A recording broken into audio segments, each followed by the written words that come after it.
Hello everyone and welcome back to The Other Castle. Bonjour, je m'appelle Andrea. And bonjour, je m'appelle Tom. Wait, we just did this last week. Oui, oui. Oh goodness.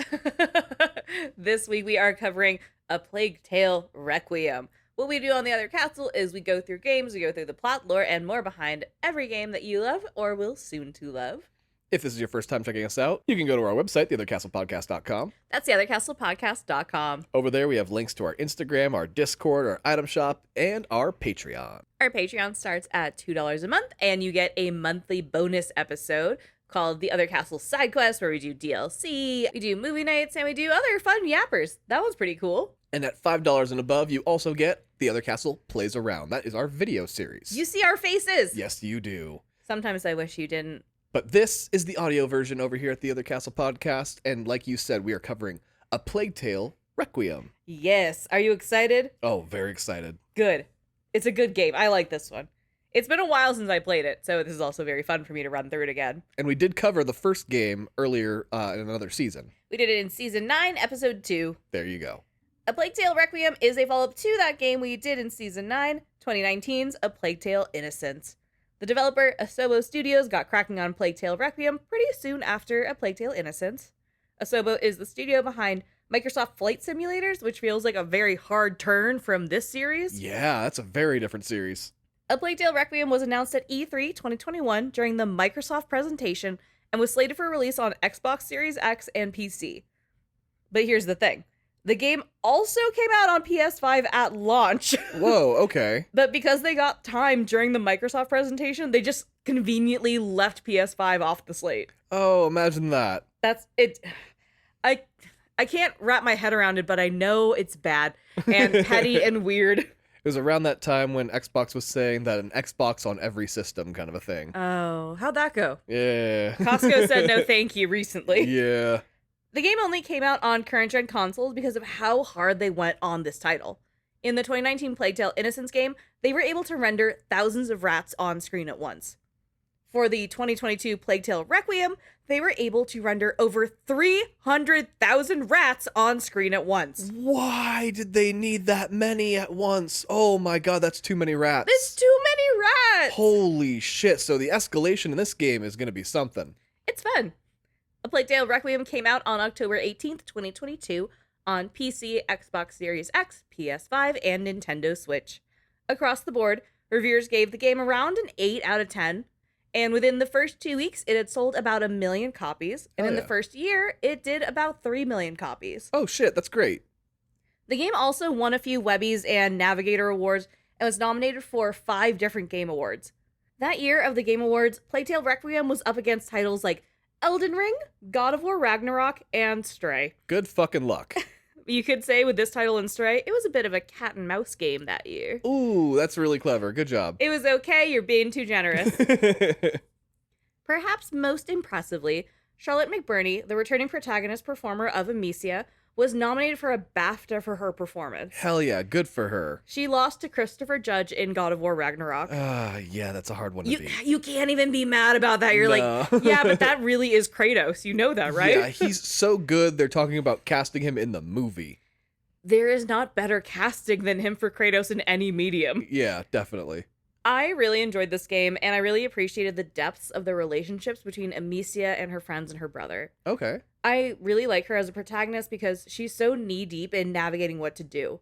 She's constantly learning, at no point is she overpowered, and she's really pure of heart. She's not trying to get her bag or get recognition or save the world. She just wants to protect her brother. The first game is a ragtag gang of kids. It's almost like a Goonies or It or Stranger Things type of shit because it's such a team of teens navigating a spooky world and political landscape. Little ragtag group. This one feels so much tighter on Amicia as a girl growing into herself as a woman and defining what kind of person she wants to be. I, again, really enjoyed this, and I'm really excited to talk rats with you. Oh, God. So gross. Like, so many rats. Serious. 300,000? It's too many rats. That's so many rats. I'm still stuck on that. It would break the PS4. They had to put it on current gen. Just to get it to play. Just for the rats. Oh, my God. I'll reiterate here, dear listener, if you don't know the story of the first game, A Plague Tale Innocence, I'd highly suggest playing it or catching up with the episode I did on it in Season 9. But if you're ready, I'm ready. This is A Plague Tale: Requiem. The game begins in June 1349 in the Kingdom of France. The world is lush and green. Hugo is yelling to Amicia that they're gonna get caught. Amicia tells him to keep running. They approach a tower with their backs against the wall, only to reveal they were being chased by Lucas. Oh. And just like that, it's 6 months after the events of Plague Tale Innocence. Amicia and Hugo play freely in the countryside with their adopted alchemist brother, Lucas. Amicia is 16, Hugo is 6, and our friend Lucas is 14. Their little gang used to be larger, but some friends were shot with arrows, and some chose to live on their own. Amicia and Hugo's father was killed last year, but they still have their mother, the dedicated alchemist herself, Lady Beatrice de Rune. It's been a hard year, but they still find time for normalcy and playing like the kids they are. Amicia and Lucas follow King Hugo while he runs around and discovers a castle on the horizon. It's probably abandoned, so they don't anticipate seeing anyone else here. Interestingly, this is immediately where one of the most major changes from Game 1 to Game 2 came up. In Game 1, the characters are speaking English with a moderately French accent. They're in France. Right. Here, with no explanation, it's just British. Wait, really? They're just British. They're just British now. No hint of French enunciation. They're simply British. They just gave up on it. Yeah. Oh my god. So to take a step away from doing last week's episode on Claire Obscure Expedition 33, they're just in France. They're not French. They're just... So wait, they didn't even move them to England. No, they're still in France. They're still in France. Whole game takes place in France. Okay, so the game takes place in France, but these people just straight up British accents. And they lost their accents. These characters, canonically same performers, Game 1 to Game 2, but got completely different direction on 2. Were the actors all British? Some of them are, yeah. And some of them are French, having to do a British accent? Like, what do I do now? Yeah. There is a playthrough where 2 of the actors actually play this whole game. It's very fun. And they confirmed the actors were never given a reason for the change. They were just told to adjust their performances for the sequel. That's hilarious. That's the most bonkers bullshit I've ever So there heard. is zero explanation. No. Just do it. Just do it. Oh, that's funny as hell. So the mummy changed a little bit. Mama, it's a mummy. Yeah, it's a little sadder, actually. Yeah. He's a little boy, it's hard, but the whole fucking thing is different. That's hilarious. The kids play a bit longer, and Lucas heads back to do some alchemy studying. Amicia takes Lucas down near the river to play a bit more. They meet a small blonde boy, just a bit older than Hugo, who plays with them, and his name is Tonin. They throw pine cones in the river, and Amicia shoots them out with her slingshot, and they all gig and gag, and they make it a moment. You said this person's name's Tonin? Yeah. I like Tonin. Tonin eventually stands up and says he has to go to work. The kids are a bit surprised he's going to work, but they send him off. Hugo's pleased that he made a friend, and he and Amicia head home. Hugo says he'd really like to make friends like Tonin someday. Amicia promises that once they settle down somewhere, he can start making friends and healing. The path back takes them along the walls of the castle, and eventually through its walls. Amicia and Hugo are silly, saying they're infiltrating and pretending that the evil sorcerer's men are closing in on them. Eventually, they take a tumble through a path and end up in a room with clothes and food. They realize that there's people living here. Amicia is immediately on the defensive, holding Hugo close and sneaking around. They don't know who these people are, but they don't want any trouble. Hugo and Amicia see that a lot of the paths inside the castle walls are burned. This includes some beehives that have recently been lit up. They overhear that thieves have infiltrated, and they're trying to rob the community living here, and they caused a fire during all the mess. Oh, shit. They could not have picked a worse time to accidentally stumble into this property, and everyone's really fucking tense right now.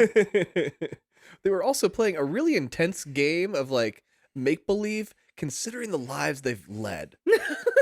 You'd think they play something like, let's go to the grocery store. Yeah. Let's pick out the best apple. Your fantasies are a normal life when Yeah. you live like that.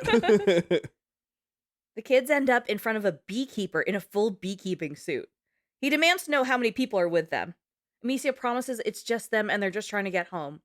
The beekeeper doesn't believe them, raises an axe, and chases Amicia and Hugo through the castle grounds. Jesus.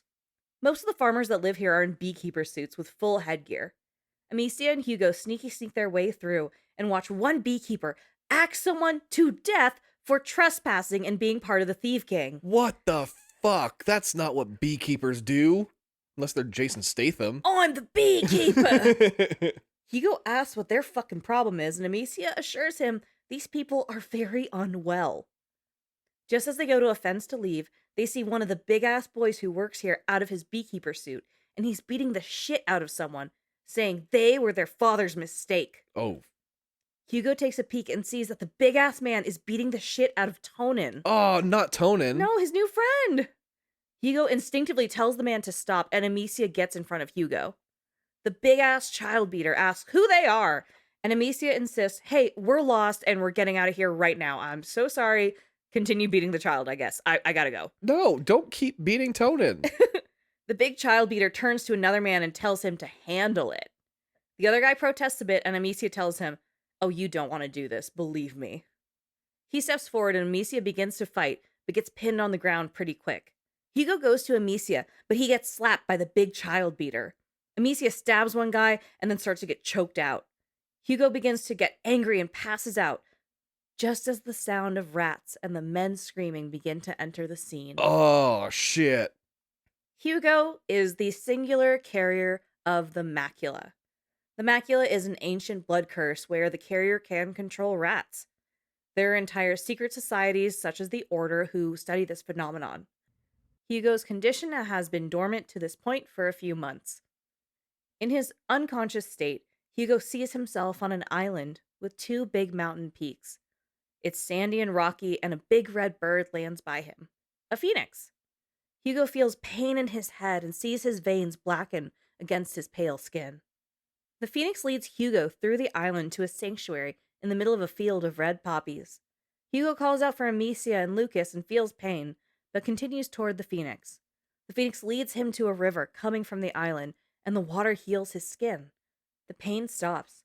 He goes to the phoenix, but wakes up in the back of a wagon being driven by Lucas.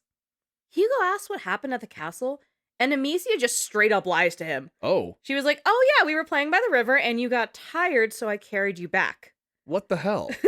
Lucas says, oh, it's probably just the lack of salt in his blood. He just needs a snack. And I don't know if lack of salt could hit you this hard. I don't think so. It's Maybe not like it does. Low blood sugar. Lady Beatrice says, oh, Hugo, you're just tired. Just take a rest. We're almost to the Red City. They have a contact there in the Red City who's a great alchemist and knows a lot about the macula, the affliction that Hugo lives with. Amicia is annoyed this alchemist didn't help them the first time when they were on the run and in trouble, but her mom is quick to remind her that they were all on government watch lists at the time, so they couldn't do anything big. They ride a bit farther up and are stopped by some men. The men say they're on the lookout for a girl and a small boy that terrorized their village. 2 people are dead because of them, and those 2 people were family. Lady Beatrice says, oh my god, that's horrible. I hope you find them soon. That's crazy. Under her breath, Amicia tells her mom, we have to leave now. Lady Beatrice realizes her children are responsible for a few murders and says, oh, hey guys, we have a really long trip ahead of us. We're going to get going now. One of the men finds Hugo in the back of the wagon and screams that it's them. Oh, damn it. The other man snatches Amicia out of the wagon. Lady Beatrice lets go of the reins and the wagon rolls down the road. Amicia rolls downhill into the countryside below. She hides through tall grass and heads towards the cart and Hugo, still in captivity from the beekeepers. She tells herself, if you die, they die, to keep herself motivated. She's a little dramatic, but she's a 16-year-old girl, so it happens. Yeah.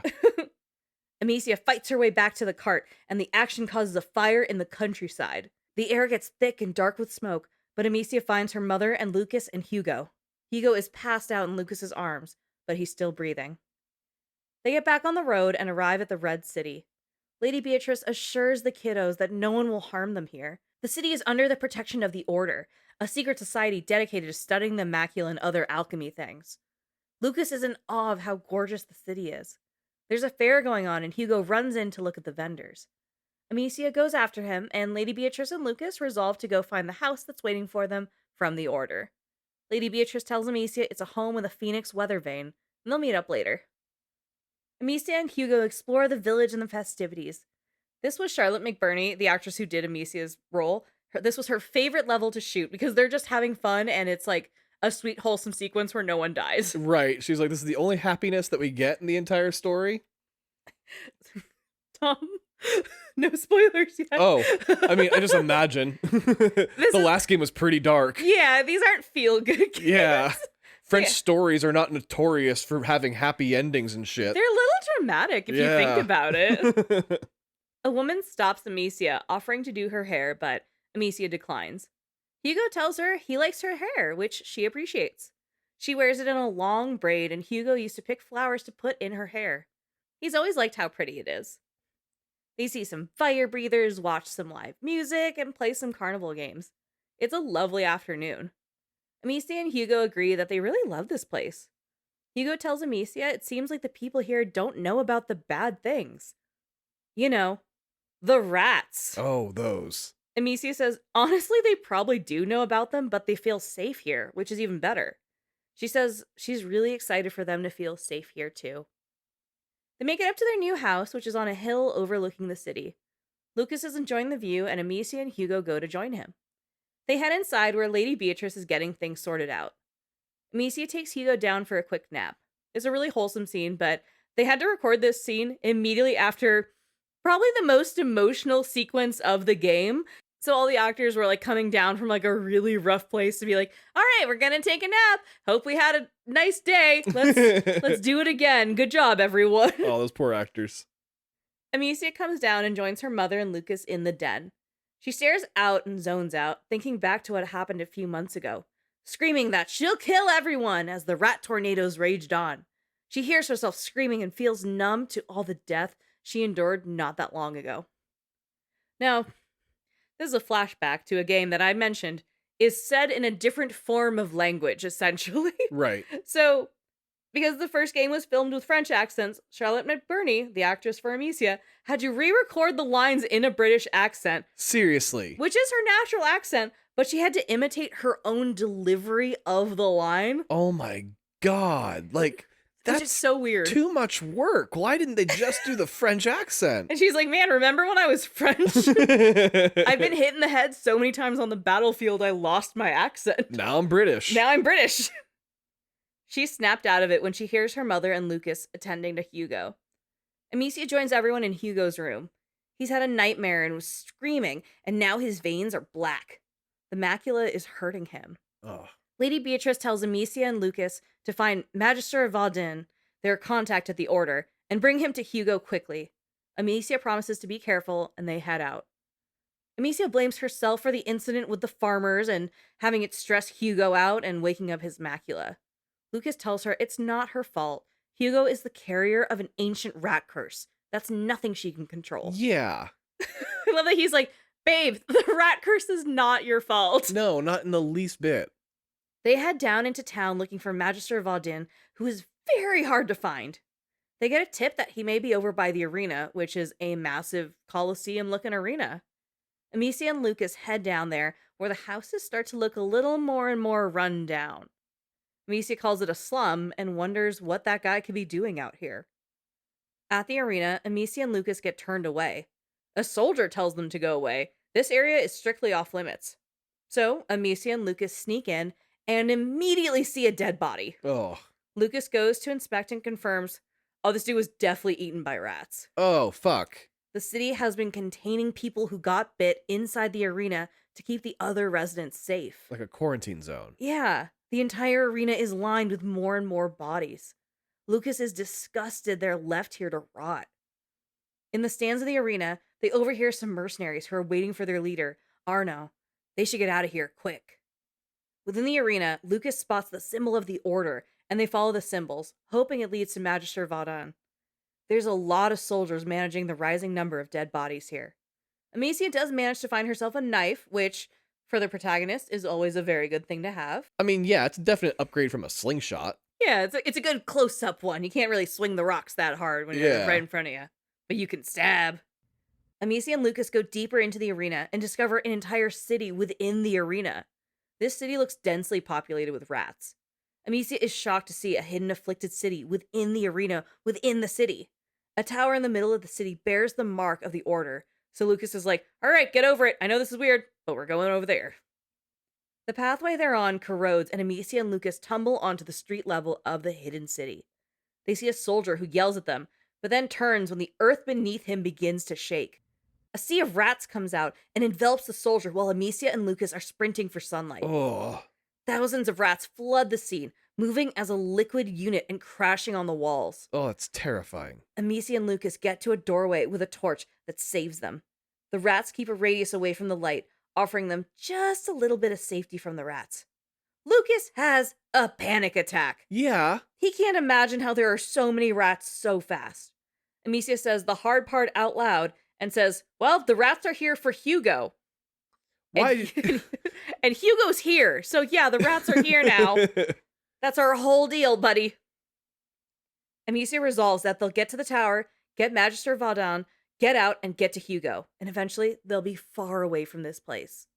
They make use of torches throughout to light their way to the tower. The sun begins to set, and the rats really come out en masse. At the tower, they discover more insignia of the Order and candlelit stairs that lead to the man they're looking for, Magister Vaudin. He's got weathered skin and an arrogant sense about him almost immediately. He refers to Amicia as the sister, the carrier's protector.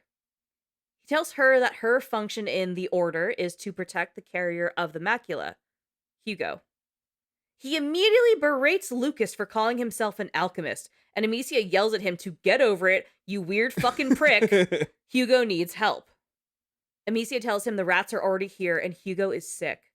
Magister Vaudin stands and tells her to calm her flame because others have burned in it, which is such a beautiful way of telling her to shut the fuck up. Yeah, calm the fuck down. It's a really gorgeous way of saying calm the fuck down, though. He demands Lucas take his bag, and they head off to Hugo. I fucking hate this guy. Seriously. Behind Magister Vaudin's desk is a mural showing a ship cascading on rough waves. Back at the house, Magister Vaudin is tending to Hugo.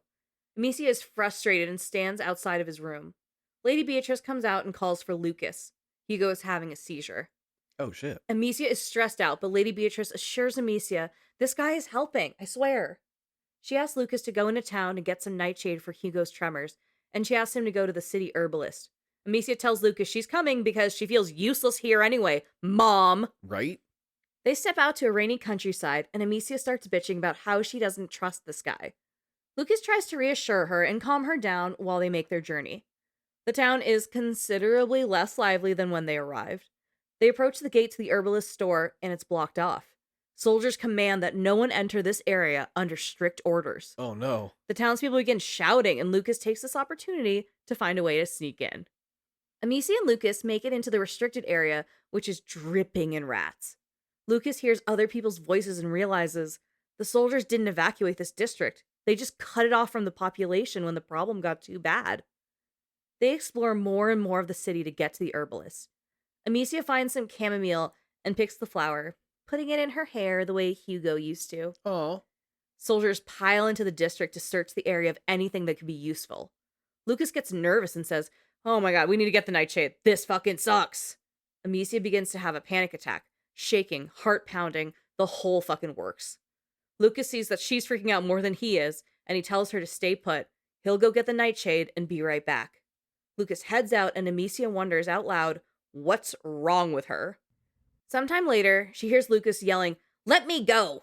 Amicia shakes off her scaredness, gets her shit together, and goes out to help Lucas. The soldiers fan out looking for more trespassers. Amicia pep talks herself, saying, don't be scared, get the nightshade, save Lucas, get out, kill anyone who tries to stop you. Each and every fucking one of them. Amicia finds Lucas, who has the nightshade and is ready to leave now, please. Amicia tells him, no, you know what, I'm done running away. She resolves to kill as many of these soldiers as she can just for putting hands on Lucas. Oh, okay. She uses her slingshot and nails them right between the eyes. Lucas asks what she's doing. Hey girl, we have to go. We're free, we can go now. Amicia is caught up in killing and simply ignores him. She is on a fucking rage, holy shit. She kills so many people that a massively, fully suited knight comes down, grabs Amicia by the throat, and throws her in a jail cell with Lucas. Yeah, that was bound to happen. He tells them, I don't want you to expect a quick death after what you've done. I paid the executioner to spend a bit of time with you before you hang. Jesus Christ. Lucas is scared and Amicia holds her knees and tells Lucas to calm down. She tells Lucas to calm down? We're on death row. Calm down, buddy. Lucas yells at her, saying they were just supposed to get the herbs and now Hugo is vulnerable. Amicia breaks, screaming that she made a mistake. She says, I don't know what's happening to me. I can feel my mind going. My bloodlust was a mistake is great. This is Charlotte McBurney's favorite bit of dialogue in the game for Amicia because it shows Amicia going through the consequences of all that she's done in the past game and today and sets herself up to manage what she's done. Okay. It's quite rare that characters really feel the weight of being a protagonist, like bones and all. And it's nice that Amicia does. I mean, Joel from The Last of Us definitely feels the consequences in the sequel, but... Yeah, that's one other thing. That's only one other time. Lucas comes down to Amicia's level and reassures her that she's not like all these other people. She's Amicia Daroon. He lovingly tells her, you need to get your shit together, bitch. This helps Amicia snap out of her spiral and she stands. The guard brings them out of their cell for the executioner. While the guard calls them names, Lucas throws a ball of alchemy into the fire, which bursts into a smoke ball and then goes out. Of alchemy is great. Please don't make me talk about science. Right. This gives Amicia and Lucas enough time to run and find an exit. They end up on the outside of the fort, scaling the scaffolding and ladders. Amicia and Lucas make it back to the house and deliver the nightshade. Lady Beatrice immediately gives them shit for taking so long. Magister Vaudin is very dismissive of Amicia's concern for Hugo. He says they'll have to get him to Marseille to be under the Order's watch. Amicia is very hostile to him because he says this. Amicia gets a glimpse of Hugo, who looks absolutely exhausted, and he's covered in black veins bursting across his skin. The door closes, and Amicia is pacing around angrily. Eventually, Magister Vaudin comes out saying that Hugo needs to be in isolation in this special building in Marseille because of the macula. I'm not gonna lie, he's kind of right. You're like, he's been studying this, I get it. Yeah. Amicia immediately says, oh, absolutely not, you fucking weirdo. He's a child, you're not locking him away. Lady Beatrice explains that Hugo's path is laid out. Magister Vaudin explains Hugo is approaching the final threshold, which, to be very clear, means the death of the carrier. Oh, shit. Why? Amicia explains that Hugo has been dreaming about an island. Maybe the macula has been putting it in his mind. It's an ancient blood curse. It's connected to something. Yeah. Magister Vaudin says, you know what? You're running away from reality, and you need to accept your role as the protector of the carrier. Amicia says, I don't know you, and I don't work for you. Let me see him. Dead ass. Which is so funny to be like, I don't work for you. I don't work for you is such a great line. Amicia goes to Hugo's door, and Lady Beatrice stops her. Amicia is angry and frustrated, but accepts. Magister Vaudin says he has a boat coming to pick them up so he can ship Hugo off somewhere safely. Lady Beatrice sends Lucas and Amicia down to the docks to meet with Magister Vaudin's contact with the boat. Magister Vaudin goes for a nap. I fucking hate him. He's the worst. This cutscene in the game took the most amount of takes to nail down in the entire game. Because the guy just wanted to fucking nap.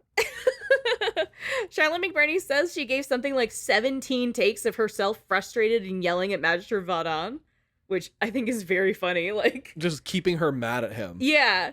She also said that between takes, she likes to knit to keep her mind sharp and stay in her character. That is such a nice, calming thing to do. She is so wholesome as a person and then goes through hell as her, most famous character she's played.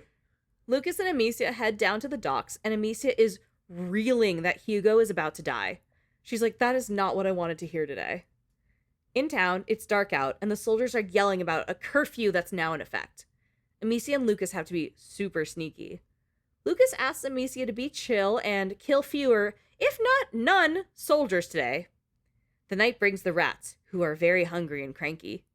Amicia only kills one person, and it's more that she weaponizes the rats to progress. Lucas is mildly disappointed in the single murder after he had a very specific conversation about murder with her. Right. Like an hour ago, girl. They get to the docks and see their boat contact getting arrested. Great start. Amicia and Lucas yell for him while he starts to take his boat to sea. They beg him to stay so they can take Hugo, and he agrees to meet them at the next dock over to talk. Lucas and Amicia rush to sneak to the next meeting point. Their boat contact shoots arrows to help cover them when they move. It's actually pretty cool, and Amicia makes a note that this guy is definitely not a chemist. He's a fucking soldier or some shit. After he no-scope headshots another soldier on their tail, Lucas is like, this guy's fucking awesome. Oh yeah, he's a badass. There's a ton of soldiers at the docks, and they're managing a ton of dead bodies. Lucas says, oh my god, this is the epicenter. The bite is spreading and the city is falling fast. They make it to the dock and meet up with Joseph, their boat plug. Joseph, the boat plug, is like, okay, is everyone here? We have to move now. Amicia explains that Hugo is up in a house and the ground shakes with every moment, so this doesn't feel good for traversing. Amicia tells Joseph, the boat plug, that Hugo is up in a house in town, and then the ground starts shaking with movement. And Amicia is like, okay, that tells me that Hugo is awake and he is upset. She tells Lucas to stay with Joseph, the boat plug, and she'll go get Hugo. Amicia sprints through town while soldiers command villagers to get inside their houses. As the villagers begin to demand answers, a wave of rats bursts through the streets, flooding the town and enveloping villagers. Oh god, like, so many rats. Amicia screams to run and dashes through town to make it to Hugo. The rats multiply and devour the town, taking buildings down with them in their path of destruction. Taking buildings down, there's so many rats. Amicia out loud screams to Hugo that she's coming. Amicia barely makes it into the house, where Hugo is unresponsive. His body is covered in black veins. Magister Vaudin is screaming at Lady Beatrice to wake Hugo up. Lady Beatrice is shaking Hugo, trying to wake him up. Amicia goes straight to Hugo and tells him that she's there. The rats begin to destroy their home. Their brick walls crumble under the weight of the waves of rats. Amicia sobs, telling Hugo she's there for him and begs for him to calm down. Part of the roof collapses on top of Magister Vaudin, and he's dropped into the lake of rats below. Oh my god. So that's kind of awesome, I'm not gonna lie. That's pretty sick. Amicia and Lady Beatrice look over, but snap back into action for Hugo. With Amicia at his side, Hugo finally wakes up. As he opens his eyes, the rats begin to scatter back into their home. The night becomes quiet. Hugo says he had a nightmare and asks what happened. Amicia tells him he's okay, but they have to go to the docks now. The Dearn family walk through the collapsed town, mostly on fire. Amicia carries Hugo. Lady Beatrice offers to carry Hugo, but Amicia refuses. They're in a quiet awe of the destruction of the city. Hugo tells Amicia he feels dizzy, and she tells him to go back to sleep. Hugo asks about the destruction, and Amicia tells him the rats attacked. Hugo cries and says, oh, it was just like his dream. It was all his fault. He's heartbroken and tells Amicia he wants it to stop. He begins to get upset, yelling that he wants it to stop. Amicia tells him that it's okay that he's angry and sad, but she needs him to calm down right now. They get to the boat and load up with Lucas and Joseph, the boat plug. Lady Beatrice tells Joseph the Magister Vaudin is dead, and he's like, okay, one less person, let's hit the fucking road. Yep. I like Joseph a lot. No, I'm digging Joseph so far. In the dead of night, they all head out. The next morning, Hugo tells Amicia he wants to go to the island from his dream, not to the Order in Marseille. He starts getting worked up, saying people are dead because of him.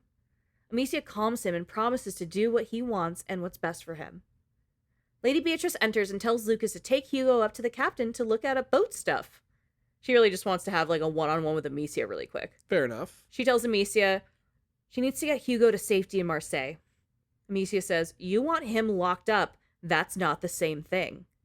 Lady Beatrice tells her that the Order has people and resources. They'll know how to handle this. Amicia turns to her mother, furious, and says, this happened because of what you and this Vaudin did to Hugo. Shutting Hugo away and keeping up with this will torture him and kill him. He's a child. He's a victim of all of this too. Lady Beatrice cuts Amicia off and reminds her, he's my child. She tells Amicia they're not enemies, and she knows that they're close, but tells her to open her eyes. The rats will always come back. Amicia says, you're right. You just don't understand. Their fight is broken up by Joseph the boat plug saying, hey, there's a shit ton of debris piled up in the water. I need help. Amicia turns to check it out while Lady Beatrice takes a deep breath. Sad. The boat is stuck on a downed tree, and Joseph lets Lucas and Amicia figure it out. Hugo wants to help too, but Amicia tells him that, if you're too tired, you can sit this out, but he starts cheering for the big kids. There you go. He's excited for them. Everybody needs a cheerleader every once in a while. Pretty soon, Amicia and Lucas get off the boat and tell Hugo to hold down the boat fort while they get the boat free. Hugo continues to bring up his island, but his mother insists they're going to go see the Order in Marseille instead. On the way, Lucas spots some mercenaries, the same that were in the arena in the Red City. This group is being led by a guy named Arno. Joseph hears Arno's name and says, "Oh no, fuck that guy. That guy sucks. We gotta get the fuck out of here." He's like, "Oh no, not Arno." Exactly. Just then, Arno catches up with their boat. Oh shit. He's on a nearby path on horseback, and he and a few of his men follow the boat along the river and shoot at them. Amicia has a crossbow mounted to the boat here and makes use of it to shoot the men out. I love the extension of weapons that Amicia gets in this one. I love her with a crossbow so much. Arno is very annoyed at how many whole-ass men Amicia has killed. Amicia did kill quite a few now, and also earlier when she ran into a few at the arena, and they were probably there looting and taking advantage of the ravaged city. At 16, she's got one hell of a body count. Girl, and not like that kind. Not like she's fast. Yeah. Joseph the boat plug is extremely impressed by Amicia's shooting, and just as he pays her the compliment, he is shot through the throat with an arrow. Oh. Amicia tells Lady Beatrice to keep Lucas and Hugo inside the cabin. The mercenary gang gets a grappling hook on the boat and pulls it to shore. Damn. Amicia tells her family she's going to kill everyone and free the boat, but for right now, stay inside.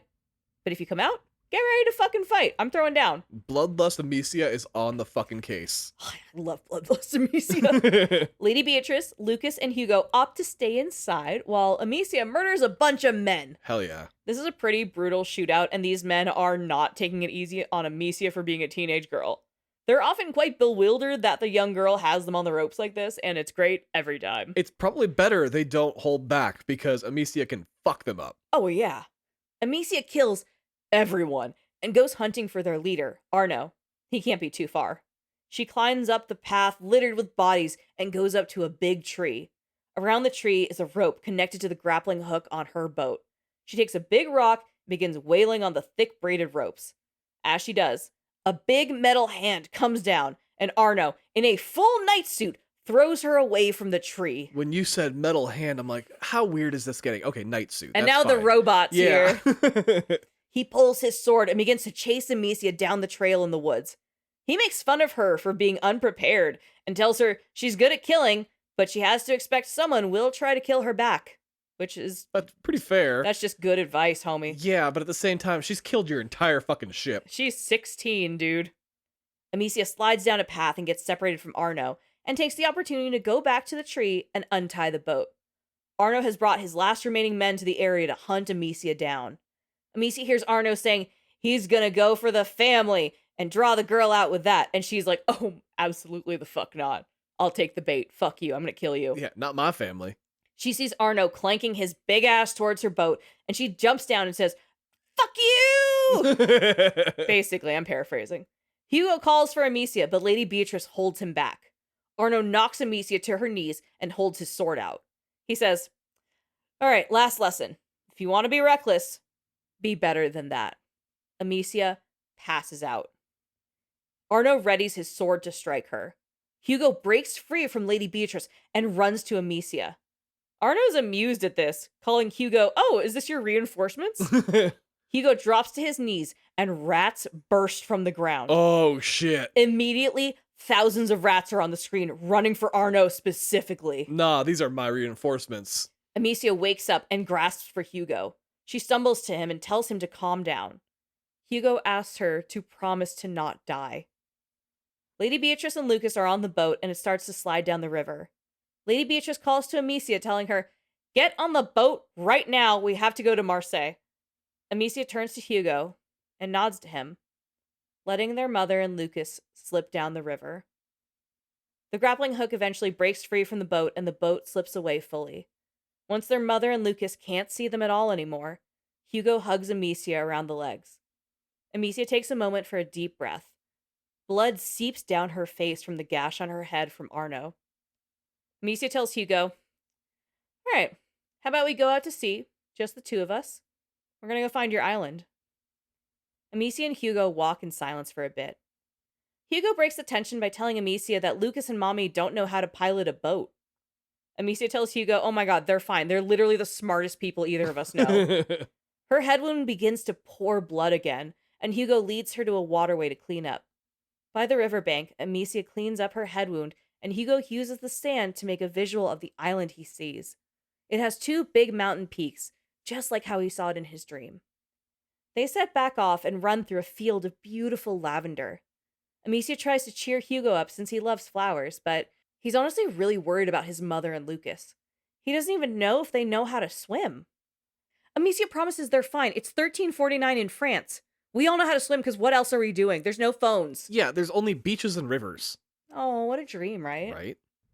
Amicia cheers Hugo up by challenging him to a race. He wins the race and then trips over his own feet at the finish line. Oh. He's the cutest little boy on earth. Amicia laughs after seeing he's physically fine. While on the ground, Hugo finds a beautiful feather. Amicia promises that they'll keep an eye out for feathers for him. Amicia remembers how when they were on the road last time, he would pick flowers for her and put it in her hair. She offers to go find some flowers for him now, but Hugo says, oh no thank you, I'm into feathers now. Oh, okay, it's a new thing. Oh, how fast they grow. Amicia and Hugo come up on a string of tents where they hear singing. They don't seem intimidating, so Amicia and Hugo curiously go check out the community. Amicia asks a woman who's doing laundry what's going on, and she says, oh, this group is on a pilgrimage to Rome. They've been singing and praying for the success of the journey. Amicia says, oh, my brother and I are on our way to an island, but we don't know much about it. The woman offers their leader, Brehaut, who knows the region really well and can probably help. He's leading mass, so just, follow the chanting. The woman also offers Amicia a place to rest for a bit because she can see that Amicia is actively bleeding out of her head. Amicia says, oh my god, that's great. I'm not going to rest. That sounds terrible. I'm going to find your leader though, so you're the best. I like the bleeding out of my head. It was intentional. God. Yeah. She's a 16-year-old girl. You cannot comment on her appearance without it being a spiral. I've been there, baby. You can't do it. The community here is lovely. There are kids and geese playing in a courtyard, people setting up tables and food stations. Everyone's being super sweet. They make it to Mass where people are standing and praying for safety on the journey. At the end of Mass, Brehaut welcomes Amicia and Hugo as newcomers. Amicia explains, hey, we're a little bit lost, and Hugo describes his island. Brehaut isn't aware of an island with 2 big mountain peaks, but he has a couple maps that he offers to let the kids check out. Amicia is relieved because this is huge for their progress, and Hugo is excited. But then all that energy drains when they hear Arno's men stomping into camp. Ooh. Somehow, some survived the massacre Amicia brought on them, and the survivors are looking for 2 kids, a girl and a small boy. They literally summoned rats in front of you. What are you gonna do?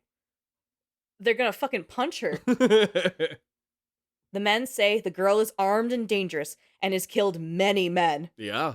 Brehaut looks at Amicia and says, I know a guilty look when I see one, but whatever you've done, I will never give up a child. Hell yeah. He's fucking great. I love him. Great character. Brehaut takes Amicia and Hugo quietly through some tents to get them out of camp. They hear the soldiers asking the travelers about a girl and a young boy. Hugo asks Brehaut if anyone will give them up, and Brehaut says, no, this is a no-snitch community, and when you're here, you're family. Oh, are they the Olive Garden too? Unlimited breadsticks for comrades. Hell yeah. He also says, I hope you'll make amends.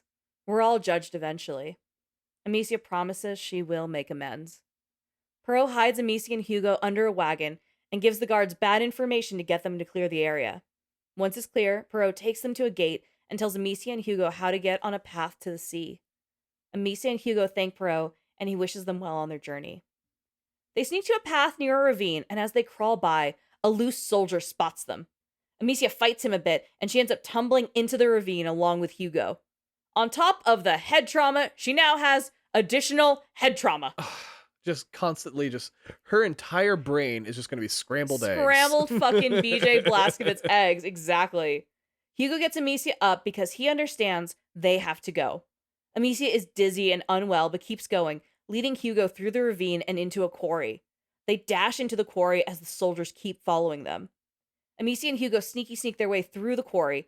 Amicia's concussion and head wound are not going well, but she knows she has to soldier on. She likes it. She might. There's a building just up ahead that they head towards. The soldiers start swarming the area. Amicia promises they'll make it across, and Hugo says, yes, then you can rest. He's so concerned with her. It's, She needs it badly. She is profusely bleeding. They're just following the path of blood leaking out of her head. They're like, she's not even fucking trying. She's walking in a straight line. They make it into the building, where they have some safety. Amicia is hurting badly and can barely speak. Hugo coaches her through the building, telling her to keep going. Amicia collapses, saying she's so dizzy. The ground shakes under them as Hugo panics, shaking Amicia to wake up and telling her, you need to wake up right now, bitch. The rats begin to pour out of the earth, and soldiers come to inspect the area. Hugo panics, shaking Amicia harder to wake up. He knows the soldiers are going to find them, and they're going to take them. Eventually, he goes full rat mode and begins to control the rats and brings them to eat the soldiers encroaching on them. I love Hugo the Rat Boy. Right? He's nervous about it, but when he does it, he does the damn thing. He only does it when he absolutely has to. He's really scared of the rats. Hugo shakes his head and comes back to the present with Amicia. Amicia wakes up and asks if there were rats, and Hugo tells her the rats helped. Amicia is still in so much pain she can't sit up. Hugo holds her hand and tells her to rest. He'll handle things. Oh. More soldiers come in and discover their first wave has been eaten by rats. Hugo goes back into rat horde mode and brings the rats to the second wave of soldiers. Amicia is awake, but in shock. She can't believe Hugo was actually able to control the rats like that. Hugo gets Amicia up on her feet and tells her, we really have to leave. She asks Hugo if the rats really listen to him, and Hugo tells Amicia, yeah, they let me use them. Use them? It's kind of a rough thing to wrap your head around, but it is what it is. Okay, I get Kaboom. you. The building manages fabrics, so they go through the warehouse and the outdoor area where they dye the fabrics.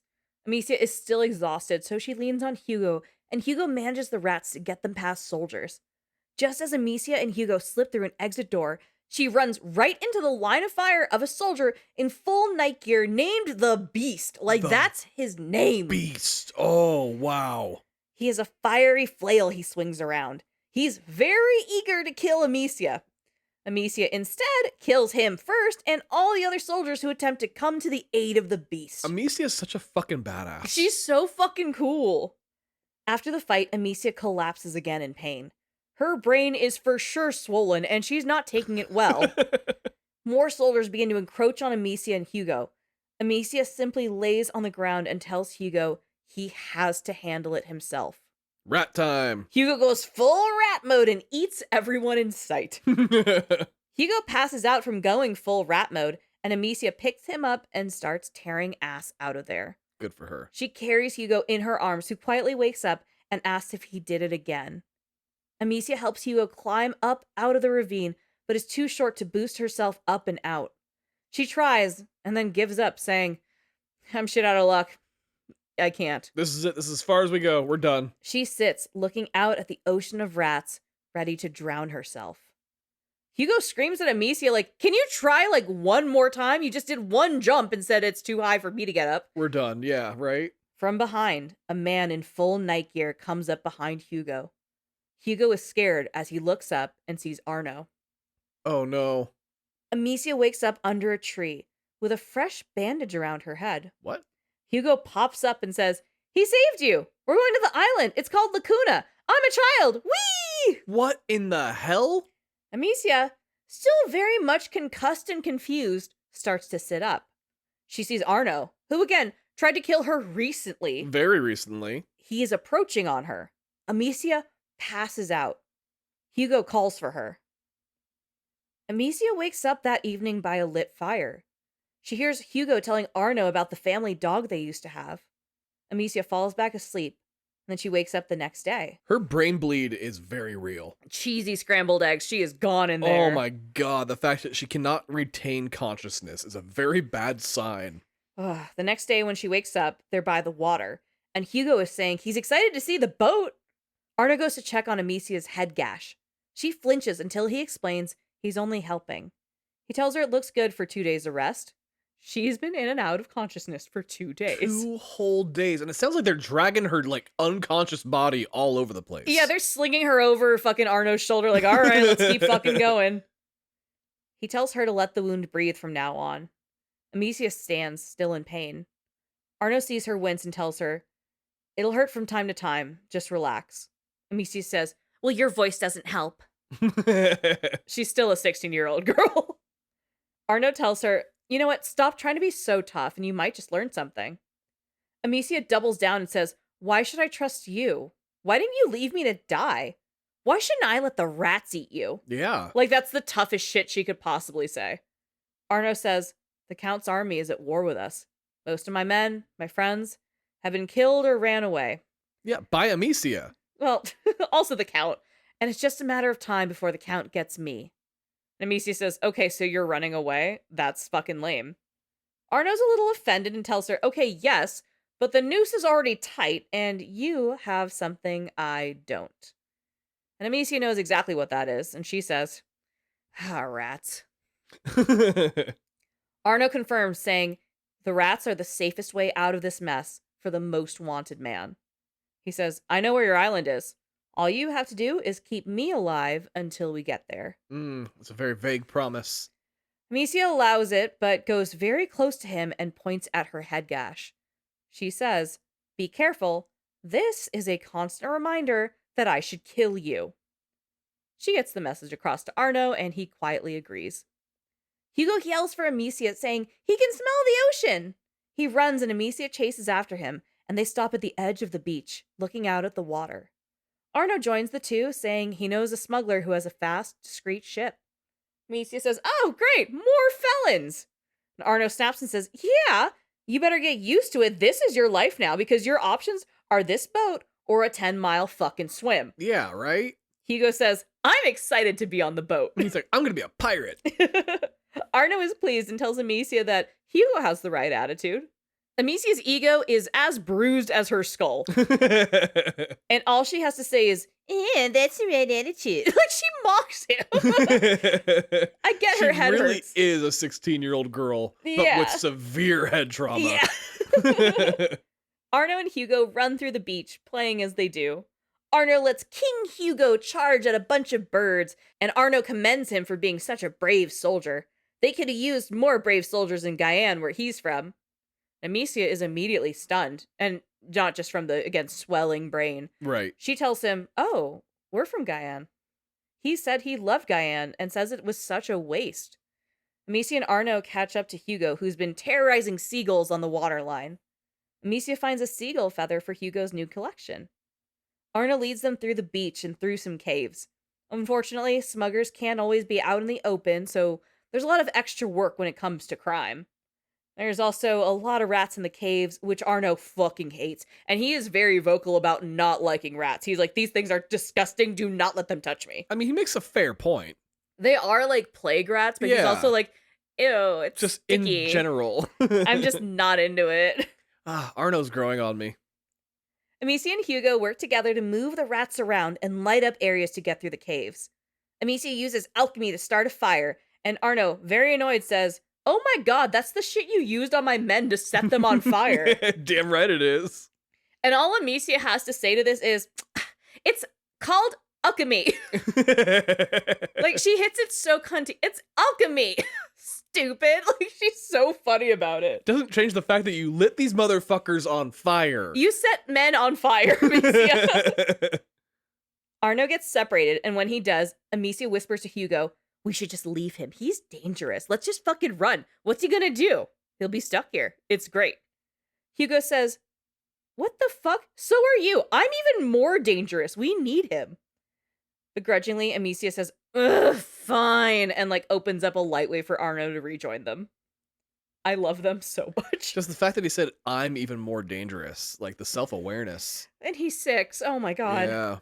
The trio get through the caves. Arno tells them, "I've been in 100 battles, looked death in the eye about as many times, but these little turds make me feel like a fresh recruit." Hugo lovingly says, "And now you're trained."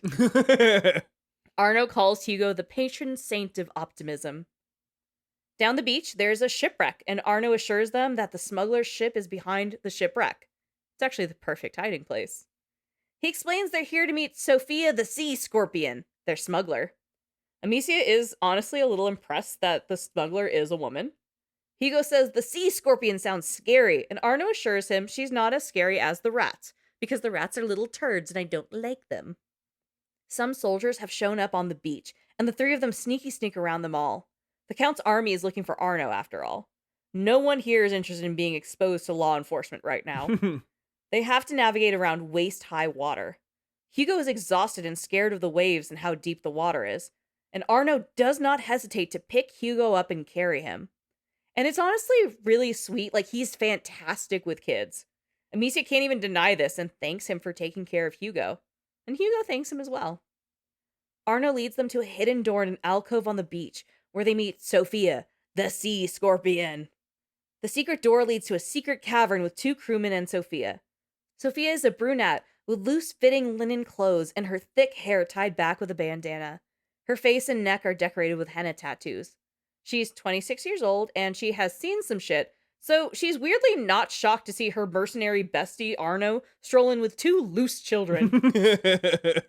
But she sounds cool as shit. She's cool as fuck, I'm not gonna lie. Yeah. Like, she has that natural baddie energy. Okay, cool.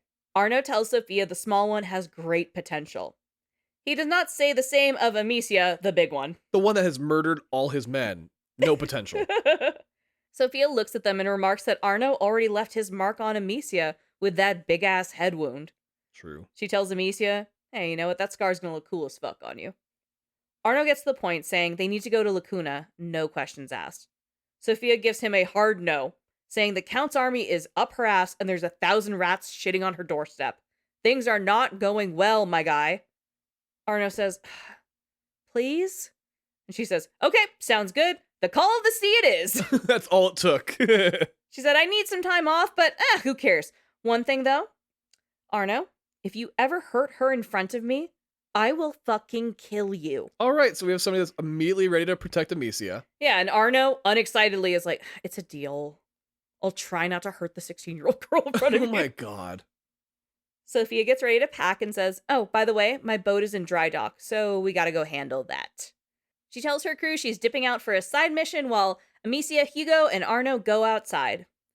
Unfortunately, the beach is crawling in soldiers since, you know, Sophia said the Count's army is up her ass and their other person they're looking for is Arno. They're all kind of fucked with this situation. Yeah, they definitely are. Amicia sends Arno out to soldier kill people while she and Hugo navigate through together. On the way, Hugo asks Arno if Sophia is his best friend. He says, you know, me and Sophia, we're not really friends. We work well together, but sometimes we really want to kill each other. They make it to a boathouse right next to Sophia's ship. Amicia rests inside while Arno takes Hugo to check out the ship. Amicia tells Hugo to sick the rats on Arno if he's not nice. Hugo agrees and Arno tells him to not act so excited when she says shit like that. It's weird. Amicia falls asleep, and a bit later, she's woken up by Sophia banging on the door, screaming to be let in. Amicia unlocks the door, and both Sophia and a soldier tumble into the room. The soldier is screaming that the Count doesn't need her alive. Amicia jumps in, steals a knife off the soldier, and stabs him in the back several times. Oof. This frees up Sophia, and the girls catch their breath. Amicia asks if Sophia is all right, and Sophia says, no, we just met, and I already owe you one. She's so fucking cool. She's immediately so cool. Amicia says, oh, you don't owe me anything. And Sophia corrects her and says, you don't make the rules. Amicia says, fine. We can be friends if that helps. I think you're the coolest girl I've ever met. Oh my god. Yeah, right? Sophia shrugs it off and says, I mean, we can try, but you'll end up wanting to kill me too. Just be my mentor. They head off to her ship to meet back up with Arno and Hugo. Hugo loves it on the ship. He says it's amazing. It's raining pretty hard, so Amicia has Hugo go inside the cabin to stay warm. The grown-ups get the ship ready to hit the ocean. Amicia very casually mentions that Hugo is dying because of his blood, but there may be something on Lacuna that could save him. Arno takes this seriously and promises to get him there. The ship is ready under the dark of night and the shield of Ratenfall, and they head out to sea. Hugo stands at the front of the boat and says, to Lacuna! It's a fresh day on the ship. The sun is out and the waves are quiet. Amicia checks in with everyone and is particularly awkward with Sophia. I think she's actually like, how do I get this girl to be friends with me? This bitch is cool as fuck. She really wants to be like taken under her wing at the very least. Here's how she does it though. She goes up to Sophia and goes, so, Must be cool to drive a boat. Oh my god. Amicia, you have no game. Is Amicia trying to flirt?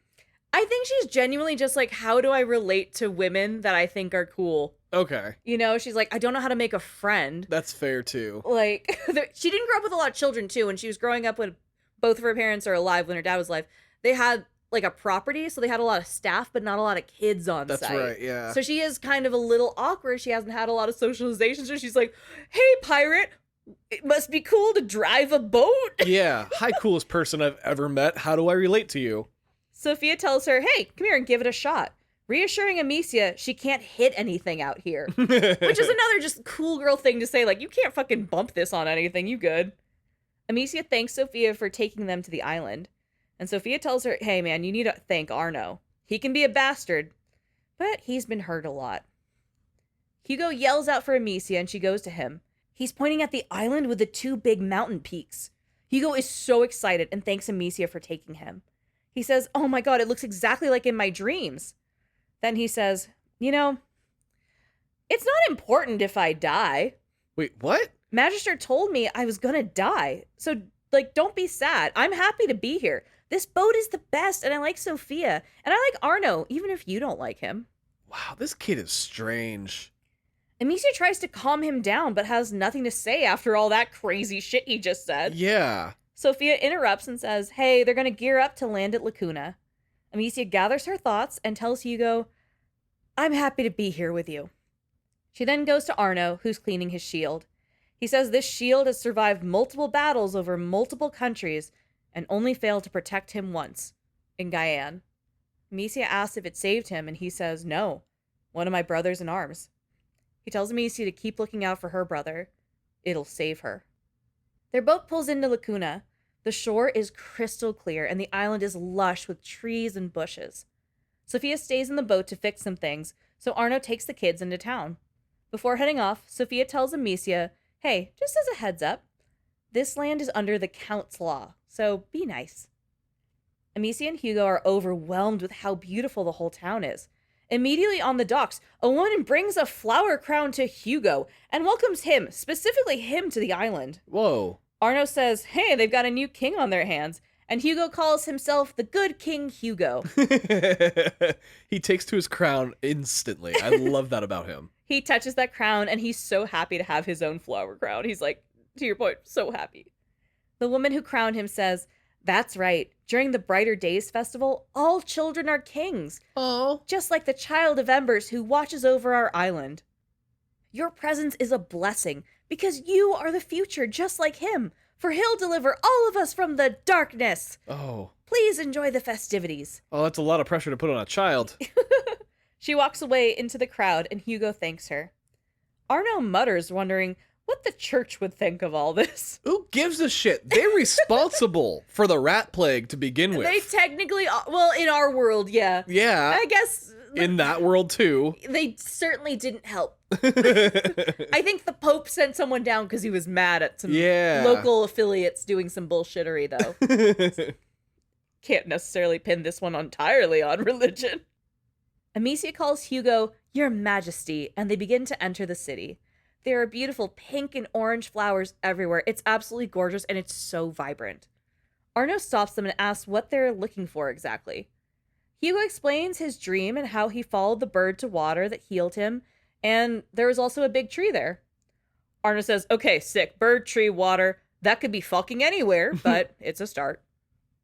They enter the market, which is crowded with fresh fruits, breads, spices, an incredible amount of everything in abundance. It's just crazy that, like, given the circumstances of this world, there are pockets that still have life and color. Yeah, and it's, I mean, they couldn't call each other and be like, yo, the rat plague sucks. Yeah. Do you have bad plague there? No, it's just crazy. Everyone in town is in high spirits because of the festival. They poke around a bit, asking about big trees, but this island has a shit ton of big trees, so it's kind of a dead end. They stumble into a ritualistic dance where villagers dance while singing in celebration. They watch as a parade goes by, and women throw flower petals from the rooftops. A woman shares her flower petals with Hugo, who takes big handfuls and throws them at people. The The woman is impressed and says those people are now blessed for a long time because of him. Oh. Hugo says he likes blessing people. Everyone here is equally wholesome and superstitious. A crowd forms and they're muttering about being excited to hear the mother. On stage, we see a bald man with a wolf fur over his shoulder. He holds a big sword and wears armor. He addresses the crowd and says, Emily, the mother, will be here soon. He calls her the mother of the child of embers. Arno recognizes this man as the Count and is immediately furious.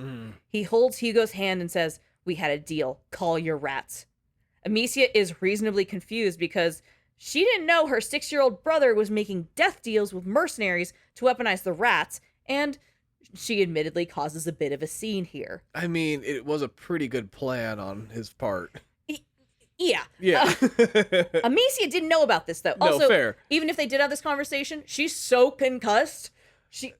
Yeah, she's very concussed. Also, she's a murder bot. Like, she really is. She really shouldn't give a shit.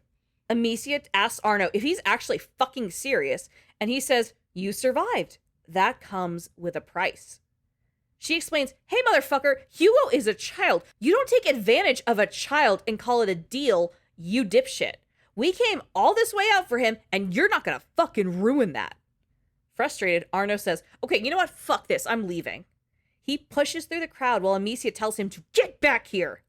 Arno approaches the Count, who recognizes Arno, and they both draw swords. Arno promises, I won't miss this time. The court orders his soldiers to get the girl, so now Amicia and Hugo are on the run again. They barely got here. Hugo's flower crown is still settling in. They live on the run. They hide out in a laundry hut and manage to evade the guards. Hugo takes off his flower crown and sits on the ground, hugging his knees to his chest. Oh, king time is over, buddy. Yeah. Amicia berates herself, saying, oh, she should have known. Then she turns to her brother and says, this is why you can't trust people, Hugo. Hugo says, nothing ever stays nice. It always turns bad. Always. Why? Amicia doesn't know how to answer that. So she says, all right, fuck it. We're going back. Things aren't always nice, but you can change them. We'll do it how we do everything. We fight. We stop Arno before he does more damage, and we save your dream. Amicia extends her hand and helps Hugo to his feet. They go out into the streets and find a way to get back as discreetly as possible. Hugo asks if they're good at this, and Amicia agrees. We bloody are. Because they say bloody now that they're British. Yeah, right. I don't think that came up in the French one. But when she said, oh, we bloody are, I was like, fuck yeah, girl. This is really British now. Live your truth. They make it back to the stage area where they last saw Arno and the Count. A falconist is here patrolling the area, attacking with his falcon. Oh, okay. This is advancing now. This is some Ghost of Tsushima shit. Yeah, Iki Island. Yeah. Also, I'm going to spoil this. This is the only time you fight a falconer. Wait, really? Yes. What the fuck? There's one specific section where they're like, what if they fought a bird? And like, you have to kind of dip, dive, duck, dodge away from the bird. Okay. It's a whole fucking thing. And I died a couple times. That bird fucking came from my head. Like, if rats didn't attack in the millions or, you know, hundreds and thousands or whatever, I can see a falcon actually being pretty useful in this world. Like, go pick them off. Yeah, clear go pick a them path. off and shit. But, like, they attack in the thousands. A single bird's not gonna do shit. They probably eat the bird. Yeah. Figure out a way to fly the bird. Oh, man. But, yeah, for some fucking reason, there's one falconer here. And he uses it against you. Yeah, he's like, and fuck you specifically. Well, like a dick. The Count did say, get me the girl and the boy. Yeah. These are newcomers. They're like, obviously it's those two. But he's really like, fuck you in particular. This assassination squad. Amicia and Hugo do get through the stage area and past the falconer and go looking for Arno and the Count. They find these two dumb boys having a literal sword fight. Amicia stops them by knocking over some decorations for the festival, leading to a big wooden pole, knocking Arno down. Once Arno's down, the Count's guards grab him. Arno calls Amicia a fucking traitor, and she says, you did this to yourself, loser. The Count approaches Amicia and Hugo and says, so this is his army, a girl and a boy? The Count walks to them with his sword still drawn. A blonde woman tells him to stop. The Count turns to see his wife, Countess Emily, the mother of the festival. She tells the Count, "Oh my god, don't get carried away. She helped. They're not a threat." He softly agrees with his wife. While being detained and dragged away, Arno shouts, "I'll kill your bitch, Count! I'll teach you what it is to lose what you care for." A soldier punches Arno in the stomach. The Count calls Arno a disgrace and a pain in the ass, and he commands Arno be locked up. Yeah, I don't like Arno anymore. So here's some backstory. The Count killed Arno's son. Oh, shit. Many a year ago. So they have a grudge prior. Yes. Okay. I don't know what it justifies. Yeah, I was going to say, I still don't like Arno. Yeah. Neither does Amicia. The Count asks how Amicia knows Arno, who explains, "Hey man, we just shared a boat. I had no idea he was trying to kill you." He's suspicious of the story, but his wife interrupts, asking who they are. Amicia introduces herself and Hugo, saying Hugo is a bit scared and nervous right now. The Countess squats down to Hugo's height and tells him not to be scared. It was more fright than danger. She invites Amicia and Hugo to their home for dinner and asks them to follow her and the Count back to their home. The Count and the Countess have a massive lush property that hangs off of the side of a mountain. The terrace is covered in flower petals. The Countess brings Amicia and Hugo inside to a castle-like dining area. There's massive tables with food all over. It's not like anything they've seen in a long time. The Countess offers some fruit before dinner, and Hugo excitedly eats some. Oh, that's got to be a delicacy. They talk a bit about the celebration of the Child of Embers. It's a big celebration around here. Amicia tells them she fled Guyane after the war and ended up here. The Countess is very excited to have them and sends off for a guest room to be set up for them. The Countess shows Hugo some flowers and talks about how not all flowers are from here. How with love, she brought flowers from the outside and now they live in the castle grounds. Then this bitch, not so subtly, tells Hugo, if you want to live here and grow like the flowers, you are more than welcome to, as long as Amicia's okay with it. Oh, this bitch without a kid who is desperate for one. She just met him and is trying to adopt him. Oh, that's scarier than anything. Amicia doesn't want to be rude, so she goes, "Those are some very kind words." Yeah, that's really nice of you to say. The Count and Countess talk a bit about the Child of the Ember, the one they believe watches over the island and makes the ground and crops strong. These two created the Brighter Days Festival in hopes he'll come back, as is foretold, to them as his parents and to the people he belongs to. The Countess says, "We don't pray to him as a god, but as a long-sleeping child. They love and revere him to revive his flame." Yeah, that's what you do to a god. Yeah, this is some weird, it's at least idolatry? Yeah, idolatry, some cult behavior shit. Definitely some cult behavior shit. Hang on to that, actually. They get inside, and there's immediately a shrine slab carving of a small child with a bird behind him. A phoenix. The Countess asks if the two will pray with her, and they say, "Yeah, sure." Hugo tells Amicia, "I'm gonna pray to the bird." Sure, why not? They approach and light a candle. The Countess says a little prayer, and Hugo realizes the bird in the stone is the same bird from the dreams. He's praying to his own phoenix. Oh, shit. The kids are brought up to their guest room, which is massive and luxurious. There's fresh flowers and sheets inside. Amicia says, "Oh my god, this is too much." And the Count says, "Oh, nonsense. We already have dinner cooking." They're so rich, they're like, the issue isn't food. Yeah. Like, there's no food scarcity for us. Hugo is so excited to have a full meal. Hugo asks the Count if he's going to kill Arno. I love kids. Fair enough. The Count explains that Arno is going to be judged, and unfortunately, Arno has done some bad things. He's explaining judicial justice to Hugo in a very child-friendly way. Like, I'll give him that one. He might be a good foster dad, actually. The Count offers the chance to testify on behalf at Arno's hearing. Like, he's also like, and if you want to participate in the judicial system, you know him, you can give a testimony. You can be partially responsible for his hanging.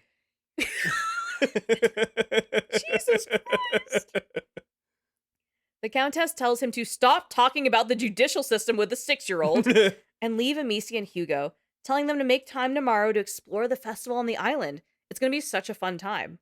Before she leaves, she tells the kids to try jumping on the bed because it's really fun. Oh. Hugo takes her up on this immediately and bounces his little heart out. The kids wake up the next day to fresh clothes which 16-year-old Amicia is immensely grateful for. She's amazed at how clean everything smells. She slept great and she's back on her feet. Hugo's a little groggy this morning. He ate a shit ton of fruit. He loves fruit. Yeah, that's basically candy in this environment. Like luxurious candy. Yeah. They look out the window and see two big mountain peaks. Hugo's face lights up and he says, "Oh, it's just like my dream." Outside, the sound of birds and the ocean waves put Amicia and Hugo at ease. They agree this is gorgeous weather for exploring the island. Sophia is by the gates waiting for them. She says she wakes up early, she observes, she knows what's going on wherever she goes. She says she also knows that Arno's in jail. Amicia says, "Oh, hell yeah, he is. I fucking hate Arno. He betrayed us and he used Hugo and I'm glad they locked him up." This is a curiosity to Sophia. She asks Hugo if he's more useful than he's letting on. Amicia reiterates that Arno could have gotten them killed. Sophia asks, "Okay, so you spent the night celebrating with the Count and the Countess?" Amicia says, "Okay, look, that wasn't political. I kneel to no lord, no count, no king, no one." Hell yeah. Sophia says, "Oh, damn, okay. I was fucking with you, but I do like to know how my friends really think, and I like what I see so far." Good. Good friend. The three of them head down into the village where the Brighter Days festival is crawling across the entire island. Hugo sees a statue of a phoenix and goes to it, saying it looks like it's pointing at something. They follow the phoenix's gaze to another phoenix statue. And this goes on for a while, where they follow the Order of the Phoenix across the island. Sorry, that was really well done. I don't get why that's funny. The The villagers are having a great day, and they're talking about a ceremony for the Count and Countess later. Some are praying and saying, "Praise the child," near a big tree. There's a group of people who have been struggling to conceive here as well. The Child of Embers clearly is meant to bring some fertility along with its potential second coming. A few people are flying kites over the waterfront. It's the most wholesome shit you've ever seen. And with a splash of midsummer. I was like, wholesome, but also really kind of sketchy at the same time. The Phoenix Trail leads our trio to an antique theater. There's columns and a stage in the round. Amicia and Sophia are quite impressed. This whole area is overgrown with plants and some of the columns have fallen. This area seems like it's been forgotten, and no one has been here in a really long time. In the center of the stage, they find a mosaic that is a map of the island. Sophia figures it's hundreds of years old, probably Byzantinian. Hugo points out a shape in the mosaic that shows the symbol of the Order. He goes down and starts to investigate. Amicia explains the Order that, "Hey, okay, sorry, Sophia, let me catch you up. There's a group of ancient alchemists. We fuck with them. Hugo is sick, and they wanted to lock him away. We stopped fucking with them." Sophia nods and says, "Okay, that's fucking weird, but the main point is you kneel to no one, which is cool." Sophia inspects the map with her pirate brain and points out one part of the mosaic, pointing at the two big mountain peaks on the island. She says they're called the Mothers, and Amicia says, well, we should pay them a visit. Sophia joins, and Hugo leads the ladies to the mountains. Sophia mentions there's a temple in the mountains, so feels like a good place to start. The three hike for a bit with Sophia and Amicia fighting for their fucking lives just to move at an incline, while 6-year-old Hugo sprints forward, not a care in the goddamn world. The energy of a 6-year-old is just something that we all wish we could bottle. I'm so jealous. I'm so tired all the time. They find the temple is overgrown with trees. Some of the trees are wrapped around with flowers. A path of flower petals lines a trail. They hear some of the Count's soldiers and hit the deck to stay out of trouble. They have to do this really quiet or they will fuck everything up. Through the temple and down the path of flowers, there's about a dozen people in red robes and gold masks. Yep, cult shit. It's all cult shit. Oh no, how could you tell? The Count and Countess stand, unmasked, and address the crowd with a back and forth opening ceremony. They say, "Friends and children, today is the longest day of the year. It's the summer solstice, and yet in these cold hallways, hidden from the sun, the Child of Embers still slumbers. It's time to bring the flame of the phoenix to his dormant embers. Thus, we prove that we deserve to care for him, like mother, like father." Ugh, the prophet has spoken, everyone. Deadass. And it's obviously me. I'm special. They ask everyone to bow their heads in prayer. Everyone attending appears to be a child and an adult paired off. There's a tent nearby the entrance where some latecomers emerge wearing robes. So, Amicia, Sophia, and Hugo sneak in to get an outfit to blend in. All three emerge in robes and masks. Amicia holds Hugo's hand and walks him in. Sophia does not have an assigned child, but tries to blend in anyway. In the uniform, the group circles around a fire for a moment, and then the Count announces, "Open your mind and heart. It is now time to tell his tale." The doors to the temple open, and slowly the adult-child pairs enter. Sophia has blended in so well, Amicia loses track of her. Amicia whispers to Hugo to blend in. Inside, they look up and see the symbol of the Order. It looks like this temple may have belonged to them at some point. The Count leads everyone in robes to the temple and says, "Centuries ago, a child was born on this island. His heart was blessed by the sun, from which he inherited the flame that rules everything.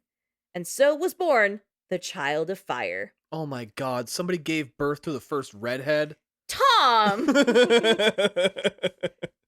The Countess takes over from here as they reach the end of a long hallway.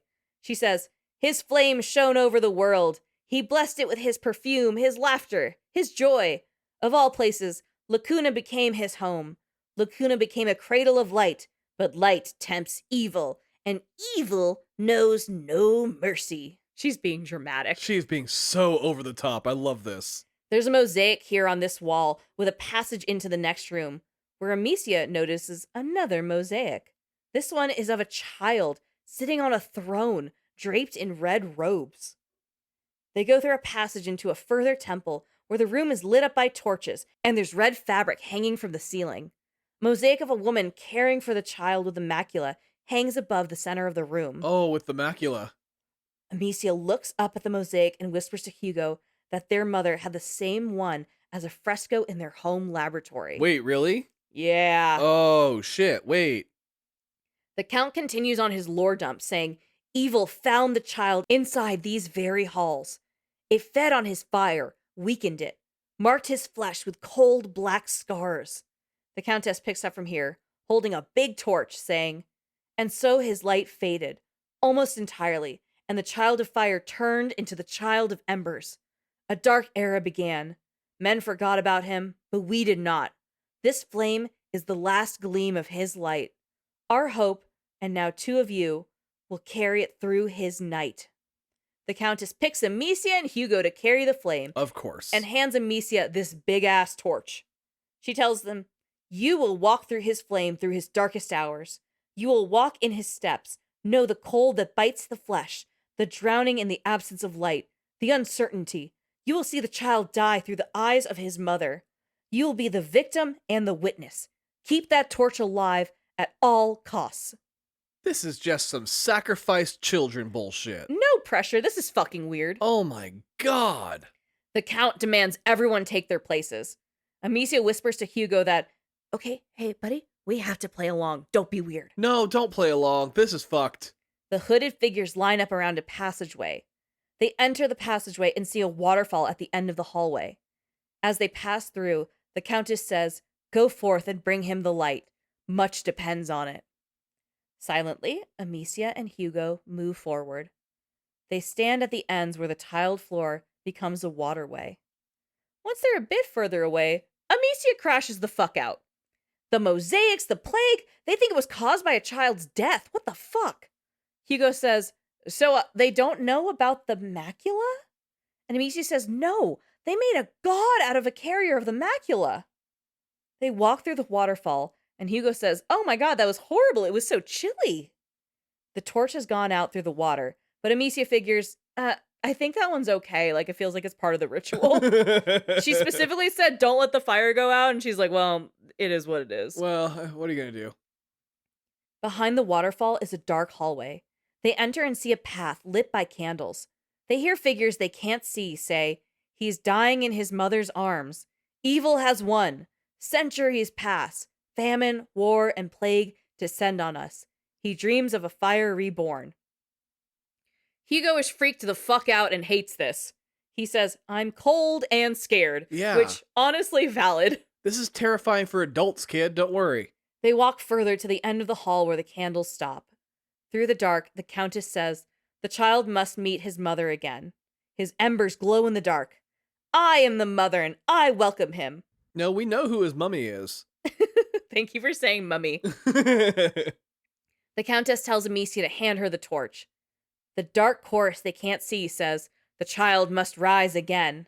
The Countess says, hear me, child. I am not barren anymore. We fixed it. Oh my god. For your flame lives in me. I am the mother. Become the phoenix. The child of fire reborn. Oh. The Count, fucking co-signing his wife's bullshit, says, join us. Blow on these flames. He gestures, and a coffee table-sized fire appears. It glows light on the other hooded figures standing around them. Above the fire is a carving of the child and the phoenix. Hugo is quick to notice the phoenix, and Amicia agrees. Yep, that's the fucking phoenix. Hugo whispers to her, so it's real, even if this is the order, this is all real. From behind, Sophia approaches Amicia and Hugo. She's still in her robe and mask, and she says she found a side passage to exit, and Amicia and Hugo follow her out. Hugo says, hey, they're gonna notice we're gone. But Amicia is like, we're all dressed the same. They can't really ballpark this. Will they notice? I don't think they will. It's a really good point that she's like, no, they won't. The group gets through a side passage and away from everyone else behind a locked door. They sneak their way into the courtyard of the temple, alone and able to roam freely. Amicia takes her mask off and says, oh my god, this is absolutely beautiful. Sophia takes hers off and says, oh my god, no kidding. The buildings here are massive. The trees are lush and green, and there's reflection ponds between the walkways filled with lotus flowers throughout. It's fucking delightful. They approach a throne, realize it's a really small throne, and Amicia just says, oh, he lived here. Sophia asks if that's the child of embers, but like, says it sarcastically, like, oh, that's your child of embers kind of bullshit. Amicia says, oh my god, there is no child of embers. And then is like, yep, let's do this. She explains the macula, the carrier. It's a whole fucking thing. And Sophia's like, oh, yeah, got it. That's what's killing him. Fatal plague blood disease. She's like, yeah, sure, that sounds believable. Amicia gets back to the topic at hand. There's no child of embers that will save the world, but there is the macula. And to avoid a future macula attacula, they have to look for something to help Hugo. Sophia says, well, it all sounds like a crazy fantasy, but what else am I doing? Why not? On the back of the child's throne is a hand carving that says Basilius and Aelia. Hugo comes to them. While Amicia and Sophia were talking, Hugo followed his dream. He touched the water the birds led him to and waits. He tells them now, nothing's changed. The water is not magic.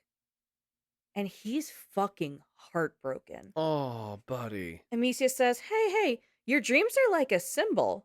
And Sophia tells him, hey, stagnant water is rarely magic. I love his two moms. Stagnant water is actually very dangerous. She's like, buddy, have you ever seen Bear Grylls? He'll tell you, you want running water. Moving water all the time.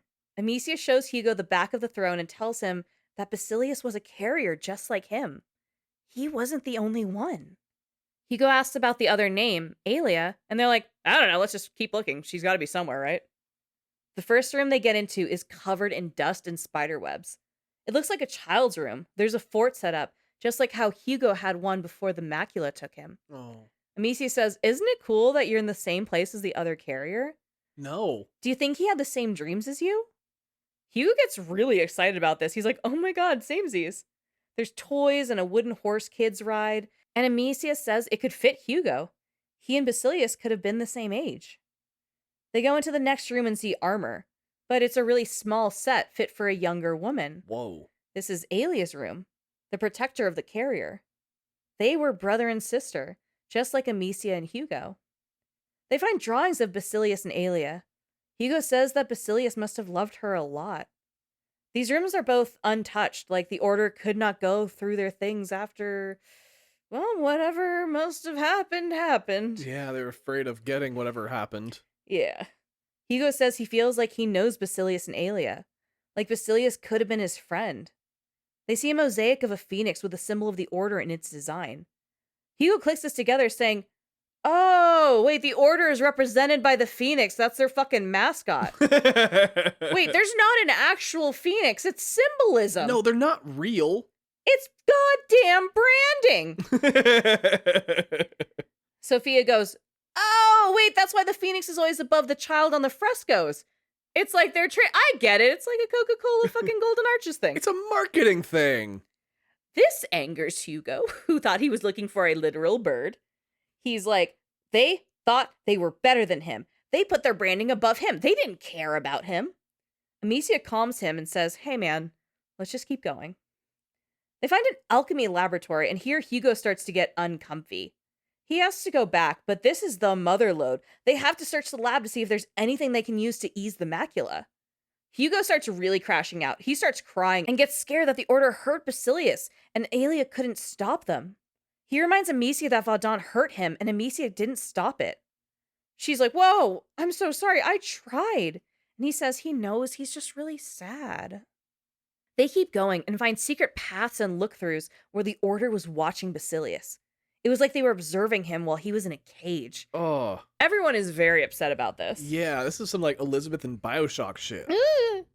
Sophia finds a log of everything that happened with the carrier, dated all the way up to the year 541. It talks about Basilius and Aelia Dragus, his protector. Amicia clicks it together. She knows it really did all happen just like her and Hugo. The log is in Old Latin, so it's hard to read, but Sophia makes out that the Order took away the carrier from her. She rebelled and was arrested close to a round tower, and they took her to a chapel inside a fort. It doesn't say where Basilius is, that's just the last entry they have. Amicia says, great, a fort, round tower, let's fucking go. Their planning stops when they hear the Count and the Countess approaching through the courtyard. Outside, the Count and the Countess enter one of the reflection pools. They just like walk into it. And again, this is still water. You don't want to put your body inside of it. Not at all. The kids see a waterway that leads out of the courtyard and figure that's probably the best bet to get out of this building without being seen. Amicia says it's risky, but the water will help for cover. In the middle of the courtyard, the Count and the Countess chant to their made-up child of Ember God and pray out saying, they're ready for a baby. Amicia whispers, they look so eager to have this child. It's actually kind of sad they're so wrong. Yeah, sometimes parents that can't have kids will go to some extreme lengths to try to. Oh, yeah.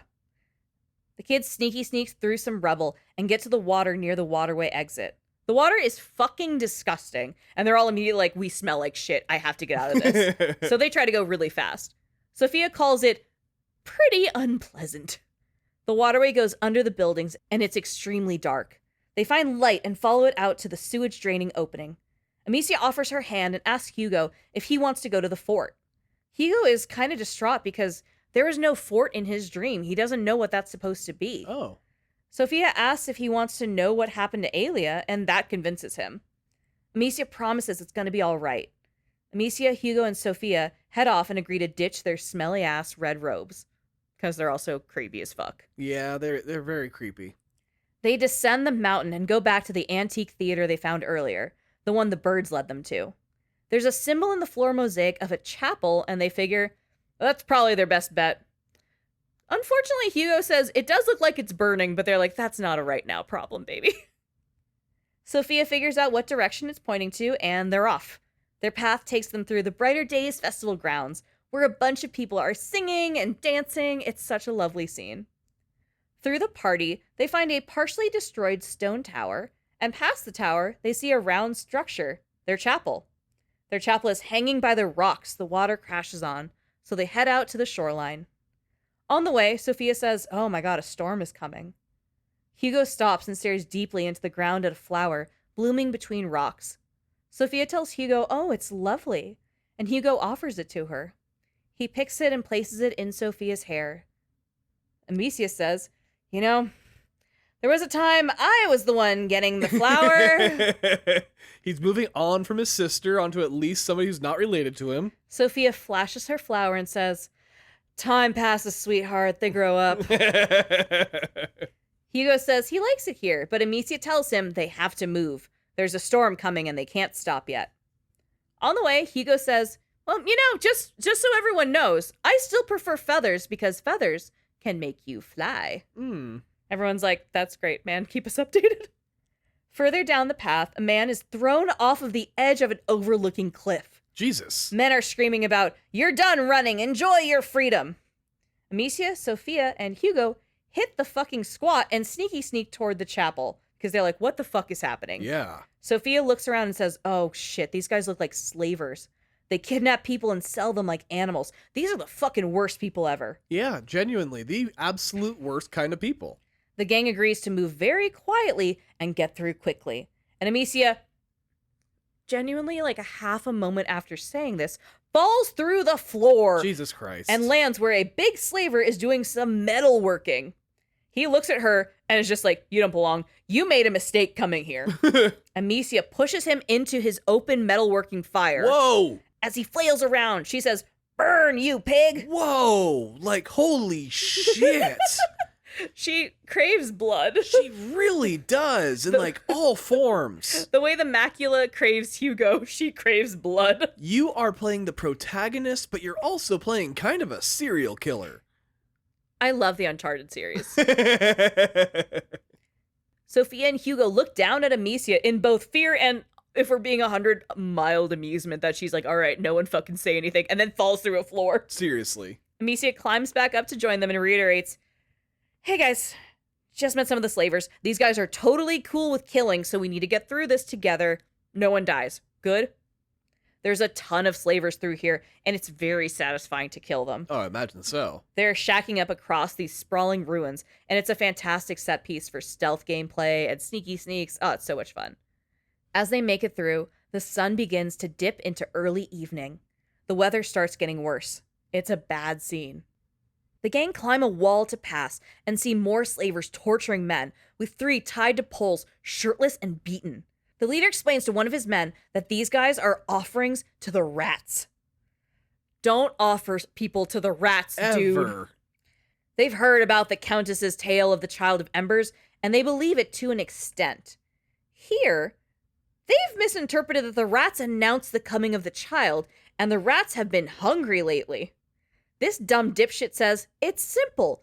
We please the rats, we please the child. Then we buy ourselves next to his throne. Oh, no. Then the count will bow before us, and then the world will follow. Oh, so this is even more fucked up child sacrifice then. They have their own conspiracy theory within this made-up cult bullshit, where truly no one understands what's happening except for Amicia and Hugo. This cult has sects.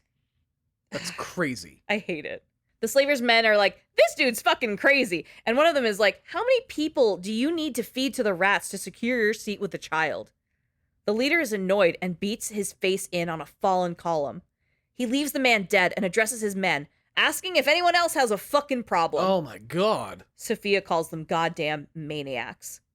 Hugo is angry and says, I'll stop them. And he puts his hands on the ground and unleashes the rats. Fuck yeah. The rats eat the slavers, and Amicia jumps up saying, oh my god, Hugo, you can't just kill people. He kind of can. Hugo, Also, you do all the time. Hugo turns to her saying, why not? You do it all the time. Exactly. Thank you, But Hugo. no, he doubles down. He says, and I'm better at killing than you. I can do it faster. Wow. Okay. Amicia scolds Hugo, telling him, you cannot attack people alone. And Sophia, who only heard about the macula and not the rat part from earlier, is fucking shocked and speechless. Hugo, stomps his feet and runs off in front of them. Sophia finds her words finally and asks, hey, Amicia? What the hell? And Amicia tells her, oh, what? Do I have to tell you? Oh, by the way, my brother controls rats and gets them to eat people. You would have run away, and I don't want you to run away. It was wrong, but I thought we'd get a chance here. And she's like, well, I'm going to run away. I hoped you wouldn't have to see us like this. Sophia softens and is like, all right, your life sucks. Let's go find Hugo. Oh, I love Sophia. She's so fucking cool. They find Hugo and keep moving. The sky is turning gray and the wind is picking up. They find a tree soaked in blood with chains around it. The girls explain to Hugo that the slave traders would tie people up here and hurt them. Hugo goes to the tree and finds a rag doll at the foot of the tree and unravels at the notion of a child slave. A child slave separated from their doll. Amicia is soft and brings Hugo back to the mission. Further in, there's more slave traders camped out. This one has bodies hanging by the direction of their leader. The leader has told them that the child will follow a path of blood to the chapel, and Amicia figures that means the chapel is this way. Unfortunately, he was right. We will take this path to the chapel. We will follow the path of blood. Sophia ominously hints at what kind of horrific shit they'll see as they get closer to the chapel, but Amicia is like, please don't bring that up. We're going to experience it very soon. Yeah, there is no sense worrying about it because we're about to encounter it. The night gets darker, and the patrols get thicker, and the rats eventually come out to play. As the night begins to pass, they make it toward the front of the chapel. There are bodies strung up everywhere around the chapel doors. All these bodies that the slavers are sacrificing to bring the child here. On the door of the chapel is the symbol of the order. They are exactly where they need to be. They enter, and immediately there's a shrine to the child with a mosaic of a small boy on a throne surrounded by rats. There's a sea of lit candles under the mosaic. Amicia studies the mosaic and sees the child's sister at his side, the carrier and the protector. She also realizes this is the only description with both of them, and Sophia wonders if this chapel is dedicated to her. The three begin to explore the chapel and go downstairs to find a crypt. They find shackles connected to a wall. Under a loose tile right underneath the shackles, they find a hidden message from Alia. She wants her brother back, and she knows where the order took him. Amicia finds a ring buried under the loose tile and puts it on, saying, "A protector's legacy, from one protector to another." Sophia says, "Whatever, this is just another day in your life." They figure no one's here, and they should go back to the antique theater and reevaluate the map for clues. As they leave the chapel, they're jumped by the head slaver, the one that just killed someone on a fucking pillar. Yeah. He demands to know what they were doing in there. He knocks Amicia and Sophia out cold, and Hugo yells, "No!" The head slaver turns to Hugo, and he wonders, and then convinces himself, this is the child. He asks Hugo if Hugo liked his offering. He says, "I can help you rule. I have men and slaves." Hugo is scared, but says the man killed so many people. The slaver says, "Yeah, but it was for you."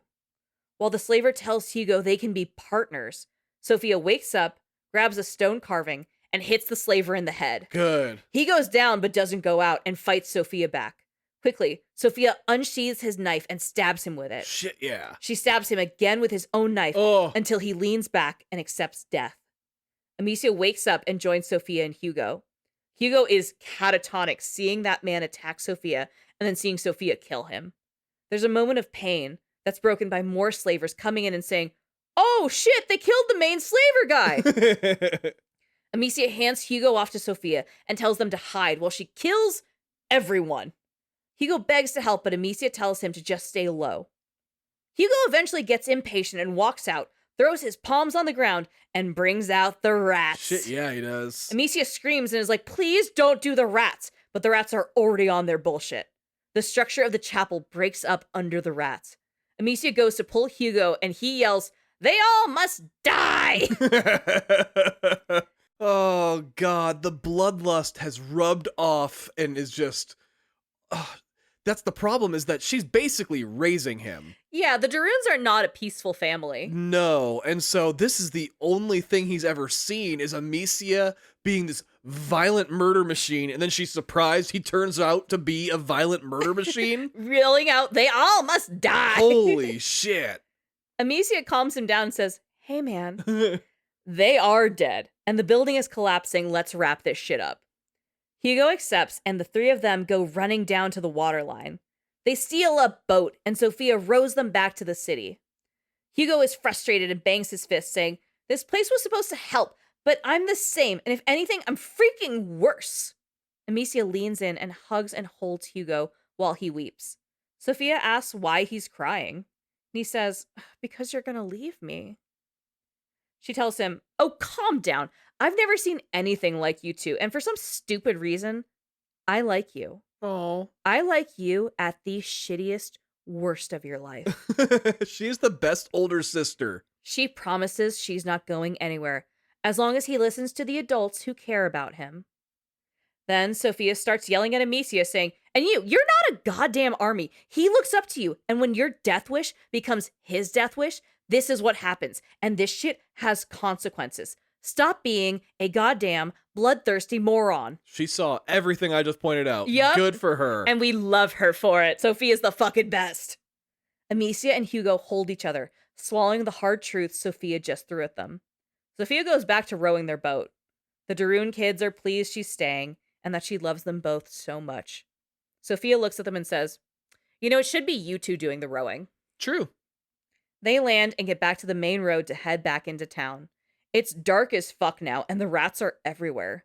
Hugo is super stressed out immediately and says, "Oh my god, this is all my fault." Amicia says, "No, it's not. We all know what happened back there. You've literally never done nothing wrong ever." They head to the antique theater through rats using fires and light refraction and fire carts. Normal shit. Hugo is seriously bummed, and he's wondering if there's anything that can help him. Amicia assures him that they'll find something. They're hot on the trail. There's got to be something they can use. Hugo tells Amicia, "I don't care about me." Amicia fights him a bit on how much she loves him before Sophia, exhausted and sweaty, tells them both to shut up. They make it back to the ancient theater where the activity has ravaged the floor. It actually cracked the mosaic, revealing something underneath. Something that goes deep. Amicia says, "Well, let's rock this shit," and jumps down into the hole under the theater. Hugo says he doesn't want to jump down in the dark hole because it's way too dark down there. And Sophia reminds Hugo that the dark is afraid of him. Hell yeah, it is. She promises to bring the light. Hugo jumps down and Sophia follows. The air down here is stale, not having even any motion in hundreds of years. It's dark, dusty, and decrepit down here. There's a long staircase that goes on for a long time deep underneath the earth. Amicia finds a floor with the order's symbol carved in the stones.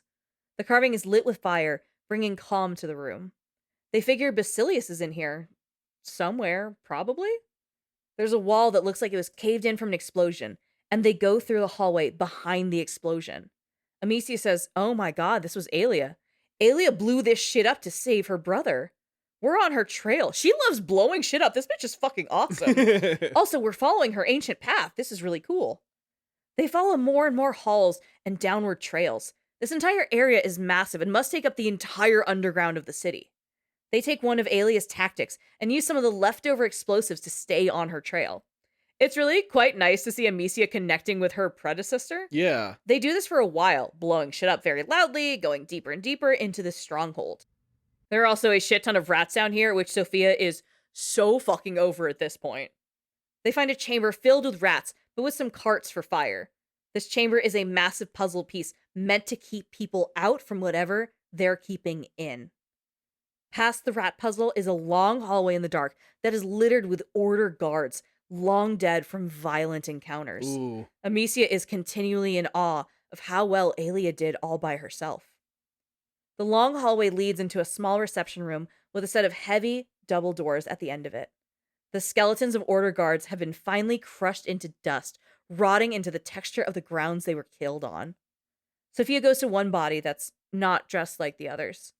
She looks at the shape and size of the armor and the hats and everything, and Amicia realizes she's looking at Aelia, the protector. Oh my gosh. Sophia looks at the skeletons and says, "Holy shit, she really gave them hell." Amicia begins crying softly and says, "But she died alone." Oh. Hugo goes to Amicia crying, saying, "I don't want you to die." Amicia reassures him she's alive. She's right here. No plans of changing that, bud. Sophia directs Hugo's attention to the door. "Hey, we should go check that out." Sophia walks Hugo over and gives Amicia a few more moments with Aelia. Amicia tells Aelia, "I just hope you found peace where you are." Amicia rejoins Sophia and Hugo.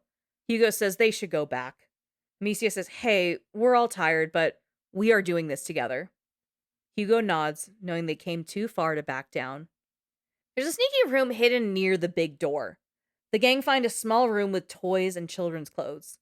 And this room, this is where Basilius was held. Oh. So deep in here behind so many puzzles and guards that even Aelia couldn't reach him here. They get back to the big door and solve a puzzle that takes all three of them to unlock it. Once the door cracks open, they're hit with a terrible smell. It's rotting and it feels like death incarnate.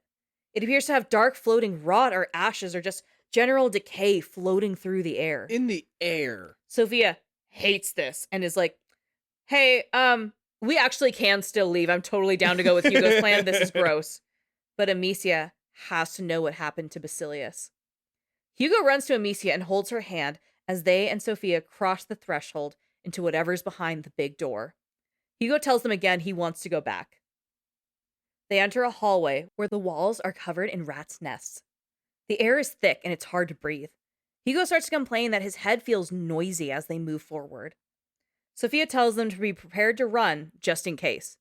Amicia finds a hidden bridge and brings it up so they can move forward. Whatever they're heading towards, it is a deep, dark secret. Hugo tells Amicia that he feels sad and scared and feels like Basilius. A dark, rotted hallway leads to a spiral staircase heading down. Amicia says it feels like a cathedral. Hugo says that Basilius is down there, and Amicia says Aelia failed to reach him, and this is what happened. She tells Hugo this is his legacy. Hugo says he doesn't want a legacy, he wants to be normal. Yeah. Sophia tells him, you deserve a second chance, even if we have to find it in hell. Hugo cries as they descend, saying he wants Basilius out of his head. He screams that he keeps ruining everything. Eventually he stops and refuses to move forward. Amicia begs him to keep going, and Hugo screams, saying, why are we doing this? Amicia carries Hugo and tells him she's doing this for him. She tells him he can rest, but first they have to fight for this together. At the center of this cathedral, in this rat-rotted world, deep underground in the island Hugo had been dreaming about, is Basilius.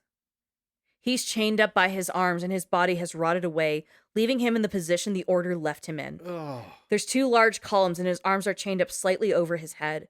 He's bent like he couldn't fully sit down, and he just gave up to die, hanging there. Jesus. His body is completely black with rat rot. Amicia looks and says, they imprisoned him because they were afraid of his power. This is why they built all this. They were afraid. He unleashed the rats and they tore through the walls, and they couldn't stop him. It started here. The Justinian plague. Hugo goes straight to Basilius, his mummified face left hanging open. Hugo gets close to him and says, he was so sad. So sad and angry. A hive of rats swirled by Basilius, leaking liquid and pulsing with the rats. Yeah. Sophia tries to tell Amicia, like, hey man, there's a fucking rat hive and it's like pulsing and that's scary. But Amicia is distracted with spiraling about how Aelia failed, and there was a whole ass plague that lasted around 20 years and killed somewhere between 30 to 50 million people. Yeah. All because the Order separated the Protector from the Carrier. Oh my God. All because Aelia failed her mission. Hugo is filled with rage at seeing Basilius. He says, it's unfair. When I die, I will also kill them all. Amicia tells him that Basilius wasn't meant to die. The Order took him from the Protector, and he lost hope. He gave in to the macula and condemned them all. Hugo says, yeah, and he was right. Oh. Amicia promises that if Basilius got word from Aelia, he would have held on, and he would have known he wasn't alone. He would have lived and spared millions. She promises Hugo, you won't die. I'm here for you, and I'll give you the life you deserve. Life without fight. Let's find a new home. Sophia screams as the rat hive bursts and the rats pour out of the walls. Hugo says, they don't want me to leave. The 3 sprint upwards as the entire building collapses under the weight and the velocity of the rats. They're deep underground and the rats come from every crack in the floor, the walls, the ceiling. They run until they breach the surface and fall to their knees exhausted. Hugo says, oh my God, that was horrible. Amicia tells him, I'm sorry you had to see that. The macula lured you in. Sadly, Hugo says, they put chains on him. I'm scared of people that would do that to him. Amicia tells him bad people are everywhere, but you have to believe in your friends like me and Sophia. They get out and see the entire city is ravaged with rats. There's sparse lights out. Amicia says they have to leave or they'll doom this entire island. They head to the harbor for Sophia's ship.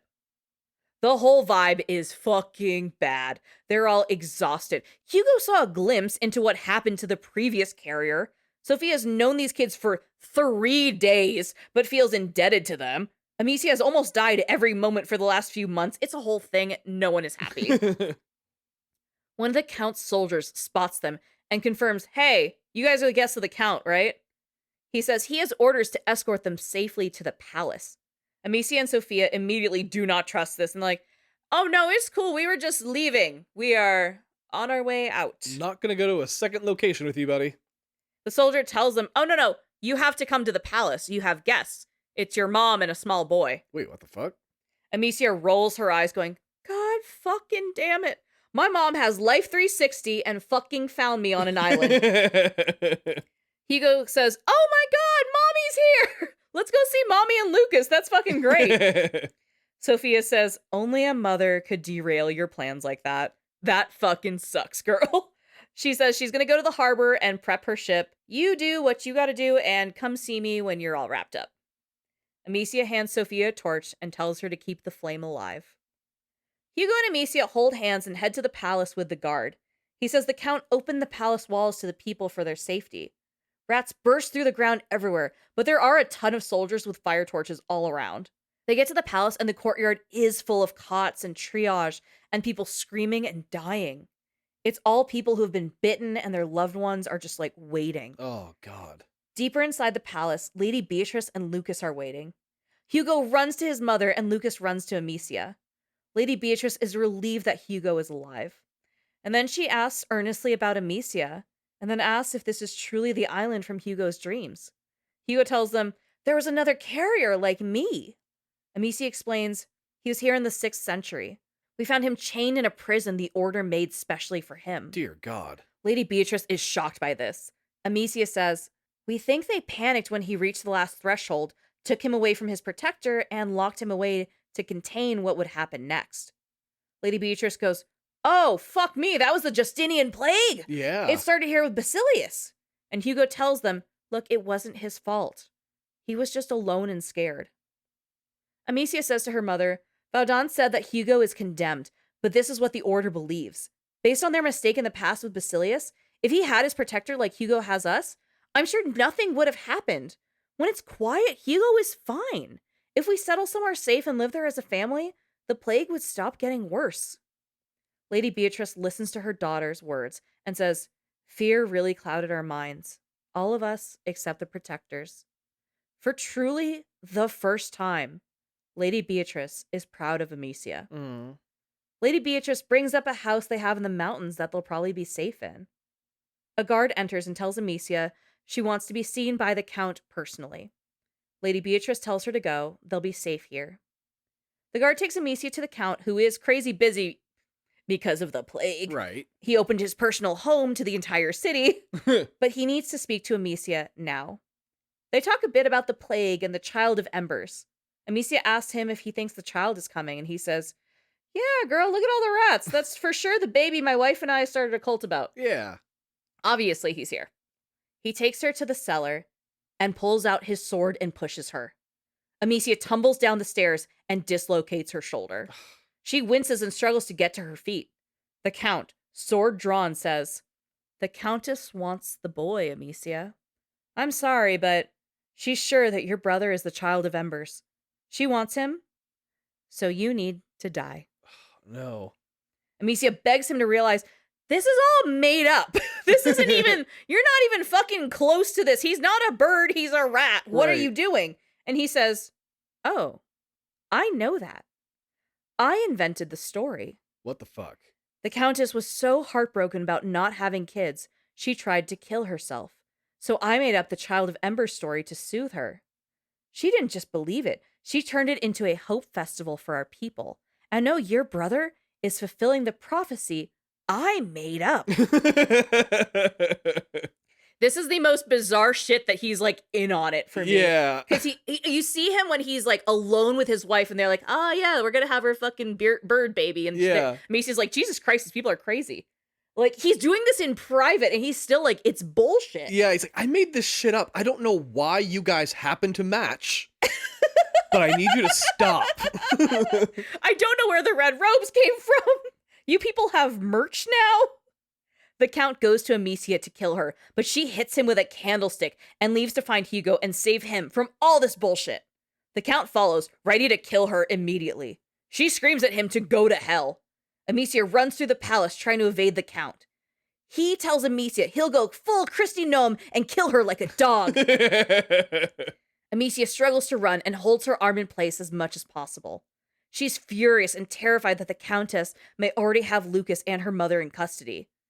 That she only needs Hugo after all. He traps her in a room full of vases and storage under the palace. She manages to lock him in a cell in the storage room and escapes before he can break out. She breaks out and hears him taunting her, saying, "I'll find you. I'll see where your blood flows." Amicia cries in exhaustion but doesn't stop. She feels faint but pushes herself to stay conscious. She says, "My arm is definitely permanently fucked up. I can feel it never feeling the same again." Oh, God. She sobs, saying, "Pain is all I have. I have to use it against them." She exits the cellar and goes into the courtyard. The Countess here has her mother tied up in front of a small crowd of people and guards. The Countess tells Lady Beatrice, "You failed, but the child was never truly yours. I feel so full of him." Lady Beatrice, again, Hugo's biological mother, Right. tells the Countess, "Hugo won't fill the void of your past. You'll die. Everyone will." She is a glimmer of Amicia's bravery in the face of capture. The Countess says she's a mother watching the first steps of a god. Amicia limps out, yelling, "Shut up!" She's so fucking over it. She demands to know where Hugo is. The Countess is surprised Amicia is still alive. She was like, "I thought my husband was, going to kill you." The Count joins and butts Amicia with his sword. She falls but picks up the Count's sword and begins to circle him.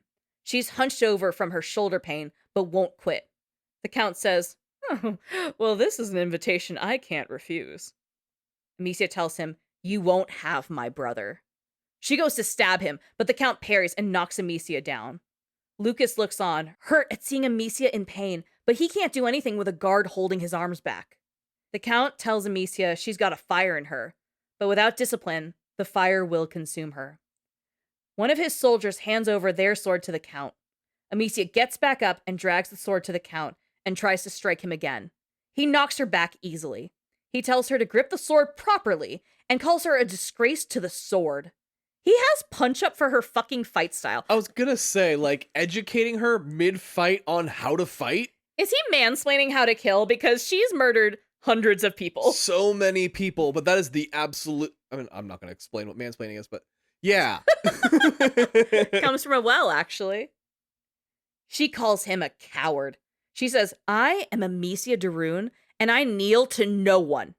He tells her to shut up and knocks the sword out of her hand. He slashes her a few times with his sword and knocks her to her knees. He stands over her and says, "See? You kneel just fine." Holy shit. He holds her braid and slices her hair from the scalp. Oh no. So fucked up. Lady Beatrice screams, begging the Count to stop. She turns to the Countess and says, "From one mother to another." Which is so fucked up. The Countess takes this and tells her husband to stop torturing the 16-year-old girl. She tells him, "This is not what we're here for. Enough games." The Count stops while Amicia collapses in pain. The Countess turns to Lady Beatrice and says, "Sorry about my husband. He gets carried away sometimes.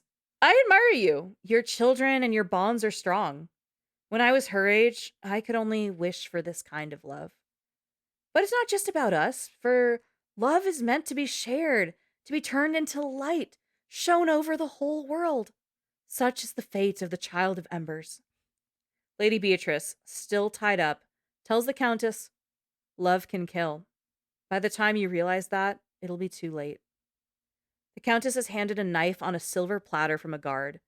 She says, "Well, for now, it'll be quick." Amicia sobs on the ground.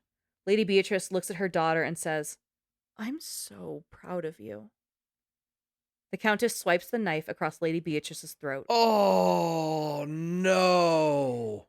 Amicia, with the last bit of energy she has, screams and wails for her mother and for the relationship they will never have.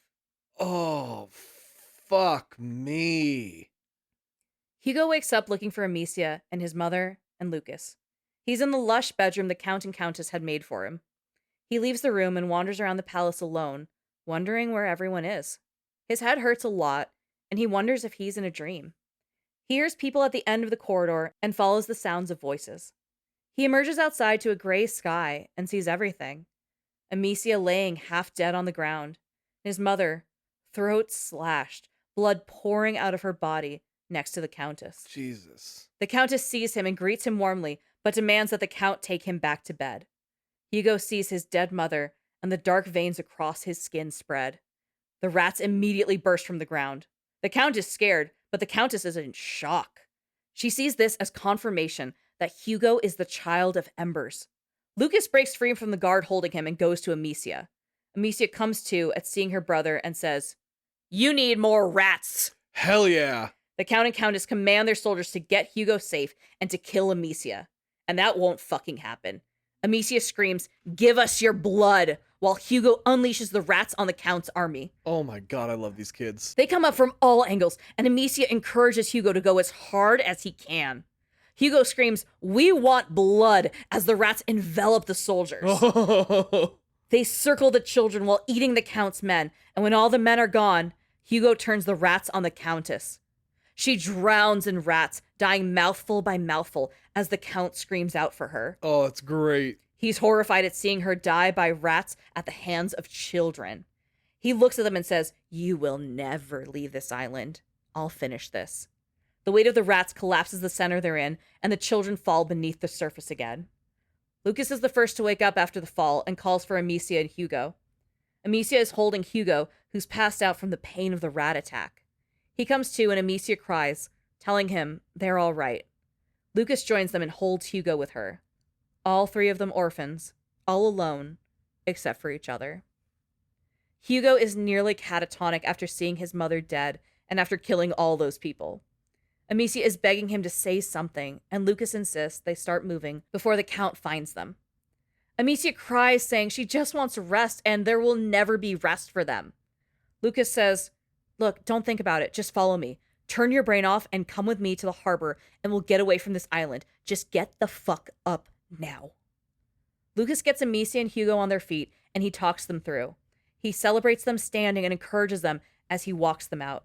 It's quiet and solemn as they make it out of the hole.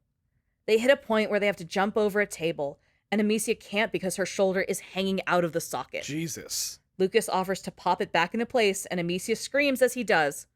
But it does help, and Amicia is able to hop over. I have this physical thing where my shoulder can pop out of the socket. All the time. And unfortunately, as I'm getting older, it's getting looser. And it's very loud when I pop it back in, but it is painful every fucking time. And I'm assuming if it's not something your body just happens to do, like it sounds with Amicia, that's really fucking painful. Ever since I've known you, you've had this problem, and it's always freaked me out. That my shoulder falls out? Yeah. Bones are bones. That's not my business. Yeah, they're supposed to stay in the socket. Mine has my entire life. Oh, brag over here. Mr. Bones in place Tom over here. And you're just like, no, let me just like slam my body against the wall. I'll be fine. Have you seen Lethal Weapon? Yes. Same. Just run that shit up on a wall. You're fine. Amicia pulls herself aside and collapses. She cries, unsure of how she's going to do this. She begs for help to no one, maybe God, as she prays or begs for help. It's all too much. After her panic subsides, she tells herself to stand up and go. She can't waste time feeling sorry for herself. Hugo needs her. She rallies and gets back to the boys. Lucas tells her that Hugo's eyes are gone. He's mentally fried, and it's not exhaustion. This is the macula draining him. He hasn't said a word yet, and he's barely blinking. Eventually, as the kids make it closer to outside of the palace walls, they find a whole path, a long, probably quarter-mile stretch that is enveloped in rats. Rats have rotted the walls away to their black tone with barely any light leaking in. The rats' nests are swirling, and the noise of rats echoes through the cave they created with their own bodies. Hugo finally speaks, saying, "It will kill the sun." Lucas and Amicia turn to look at him, being like, what the fuck do you mean by that? Lucas is racking his brain and he says, there's a sun killer in some of the old macula texts called the nebula that seemed like a myth. I didn't really understand what it was. It like fucks with time and space and perception. It's probably not important for later though, so don't worry about it. Hugo sees the sea of rats and says, "I'm home." Amicia shakes him and says, "No the fuck you're not." Lucas tells her, "Girl, it's not Hugo. That is the macula talking." Oh my god. Amicia tells Hugo they can still finish this. They'll find the Count and they'll kill him. Lucas is sick of it and says, No, shut the fuck up. Stop trying to kill people. We need to get Hugo away from the island. He is drowning in the macula. He needs to remember who he is and get away from fucking ground zero of the plague here. Yeah, but they should probably kill a few more people too. I mean, if we're already here, we might as well knock a couple out. Amicia goes to Hugo, holds his hand, and they start to navigate up to the surface and away from the rats. The fumes of the rats make them cough, and rats burst from bulging bulbs in waves. The skeletons of the people the rats have eaten line the walls in parts. A rib here, a leg here. It's fucked up. Ugh.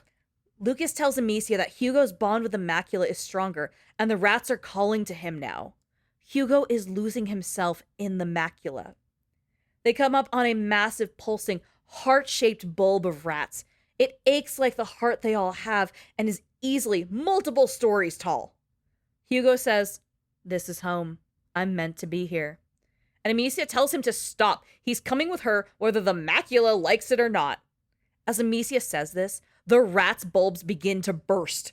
Hugo says she's making the macula angry, and the rats follow them like a tidal wave. Lucas screams out not to look back and don't slow down.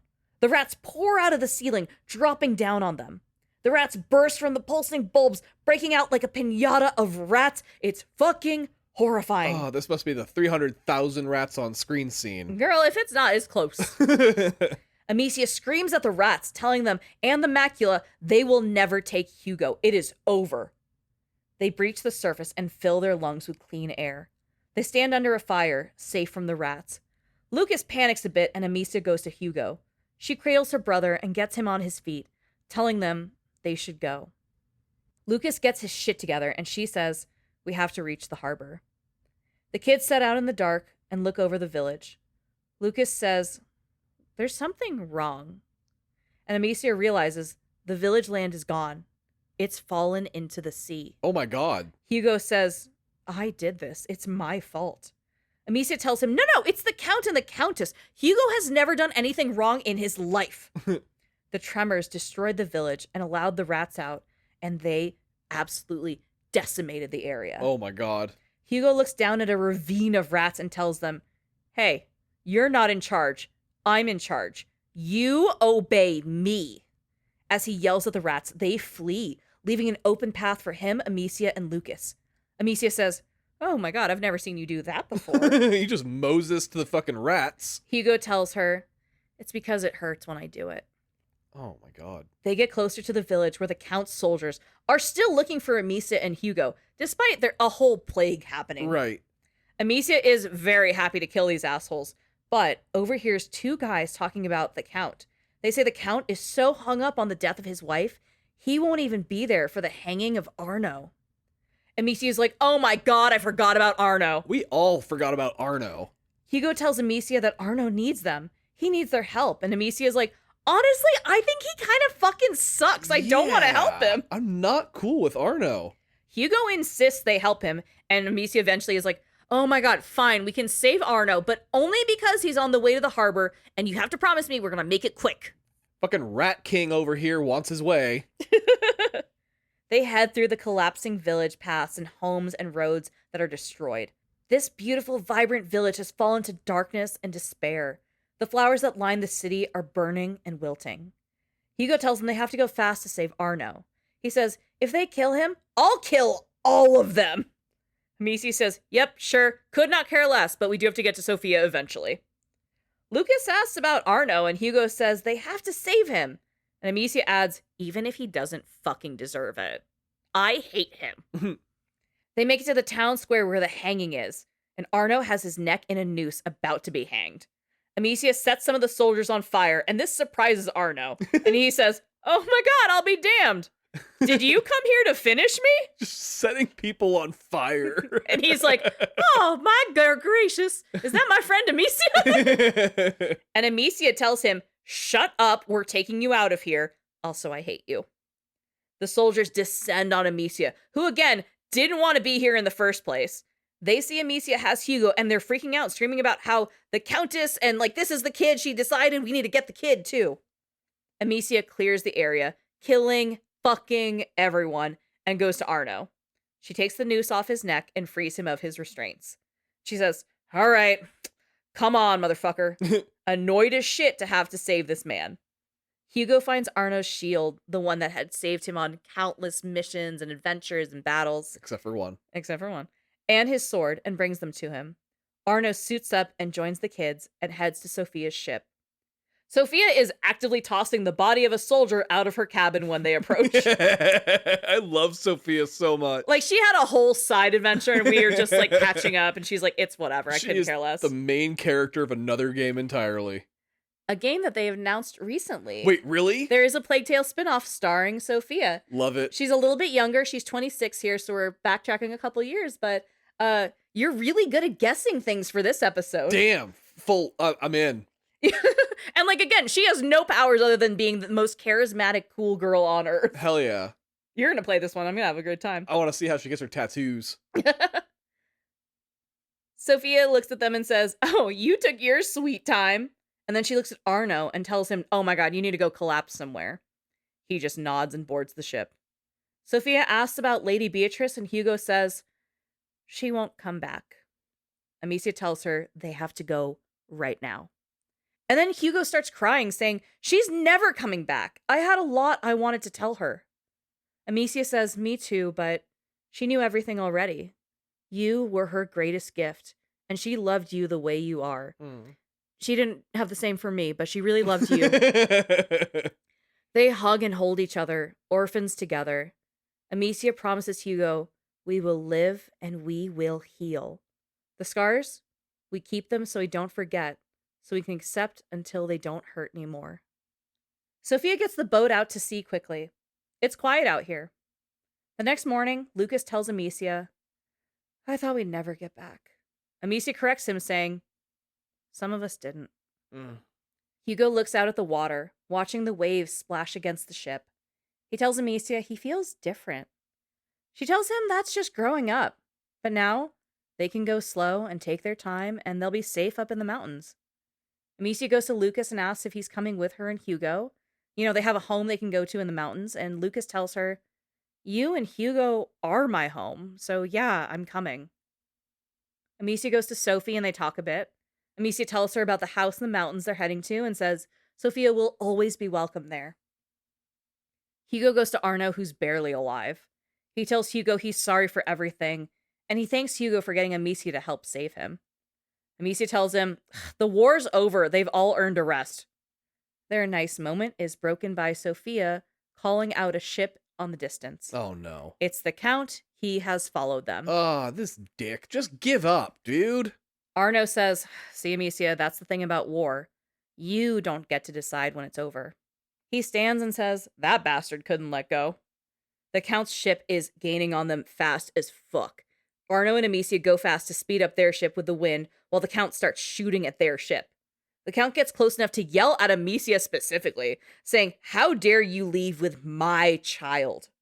Amicia calls him a lunatic and starts shooting at the men on his ship.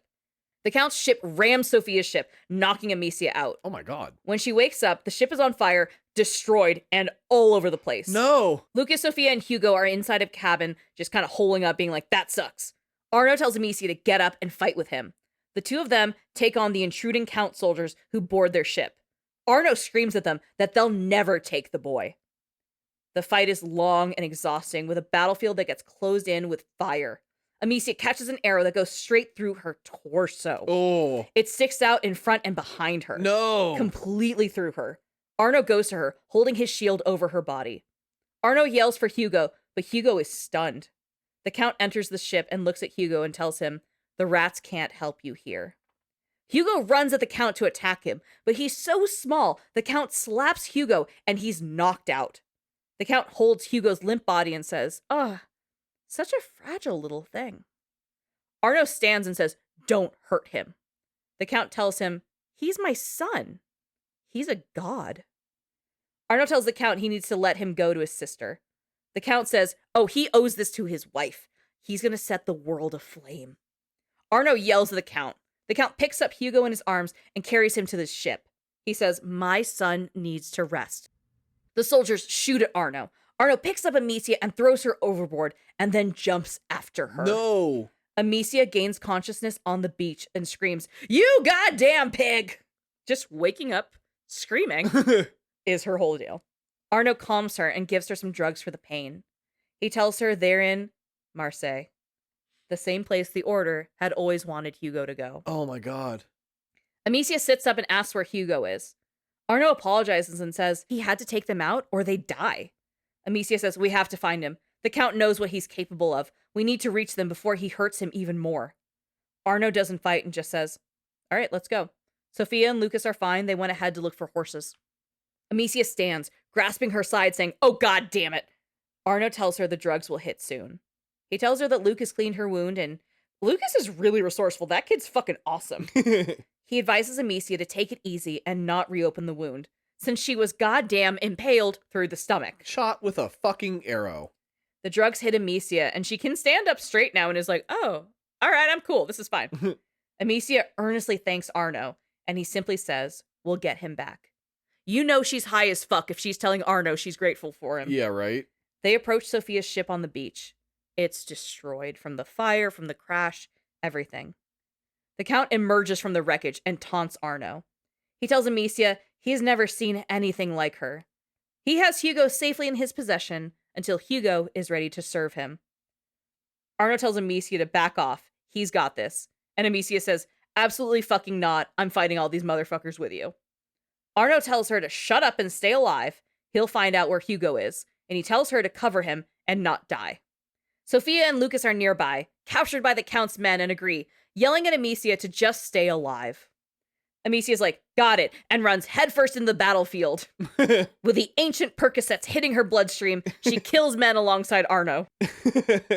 She can't feel anything, but they all feel the sting of her blade. Do you know what a Perk 30 would do in the 1300s? They see a splash of destruction across the way. Amicia says, "Oh my god. Oh, Hugo thinks I'm dead and gave himself to the macula. Oh, that's why the city's exploding. God damn it." Oh god. A mushroom cloud of darkness erupts across the shoreline. The city in the distance is immediately destroyed, and the beach they're on is covered in dark. Oh my god, a rat mushroom cloud. Arno is like, "What the fuck is happening?" And the Count says, "Shut up, I'll take care of it." Amicia yells at the Count to open your eyes. Everyone's gonna fucking die. Amicia tells Arno they have to leave now, but he is locked in with the Count and has to fight. He has to do it for his son. Amicia kills more soldiers and turns to Arno just as the Count stabs Arno through the stomach. Oh. Arno reaches up and pulls the helmet off of the Count and says, "Do it, Amicia." The Count is locked into stabbing Arno, so he's not moving, and Amicia slings a rock into the Count's head, killing him. She walks to his body by Arno, who's bleeding out. She says, "Arno, what can I do?" And he says, "You can stop shouting at me." She cries over Arno as he bleeds on the beach. He tells her, "It's the right time, and you gave me quite the last run." He's a great boy. Amicia holds his hand as Arno dies. Oh. Amicia goes to free Sophia and Lucas. Sophia goes straight to Arno's body and prays a moment for him, saying, "Oh, you did it, you idiot. Now we all owe you." Amicia holds Sophia as she says this. Lucas freaks out, saying, "Oh my god, the rats are coming unchecked." Amicia asks him if we still have time, and he says, "It doesn't matter, we have to go." Sophia says she's coming and boards one of the Count's wagons. She says she's driving, she has to do something. The three of them ride into town to reach Hugo. Amicia is freaking out, saying she could have done more. Lucas doesn't know how she's even alive anymore. He figured she'd be dead with the impaling.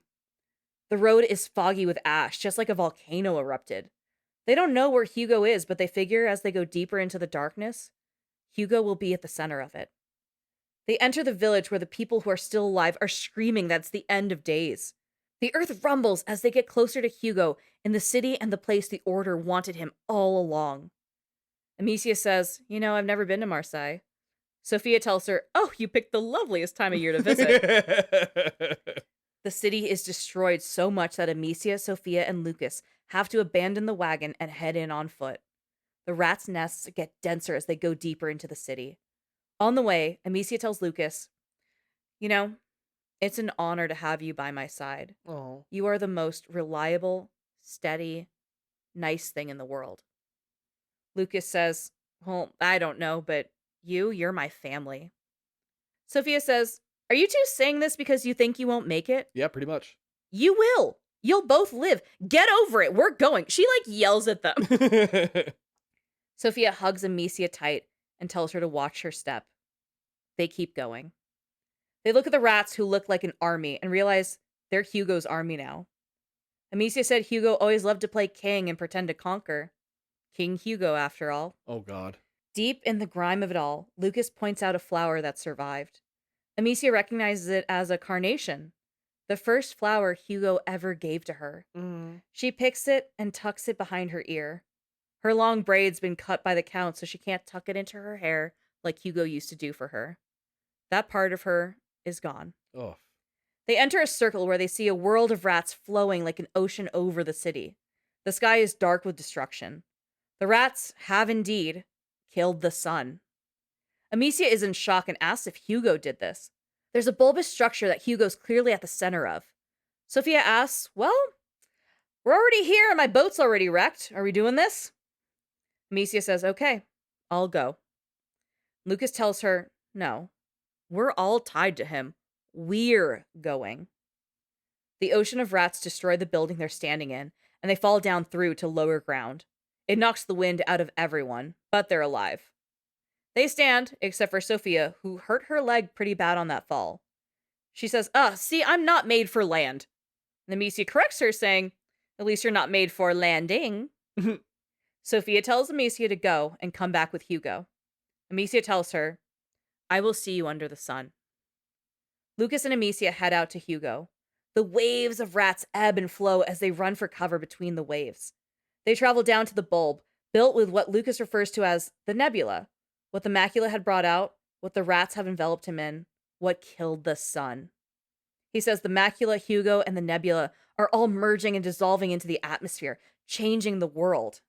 This is the last threshold. All natural laws stop here. Yeah, they definitely do if this shit's going on. Amicia says, so we have to cross it too? Lucas agrees. Yeah, man, for Hugo.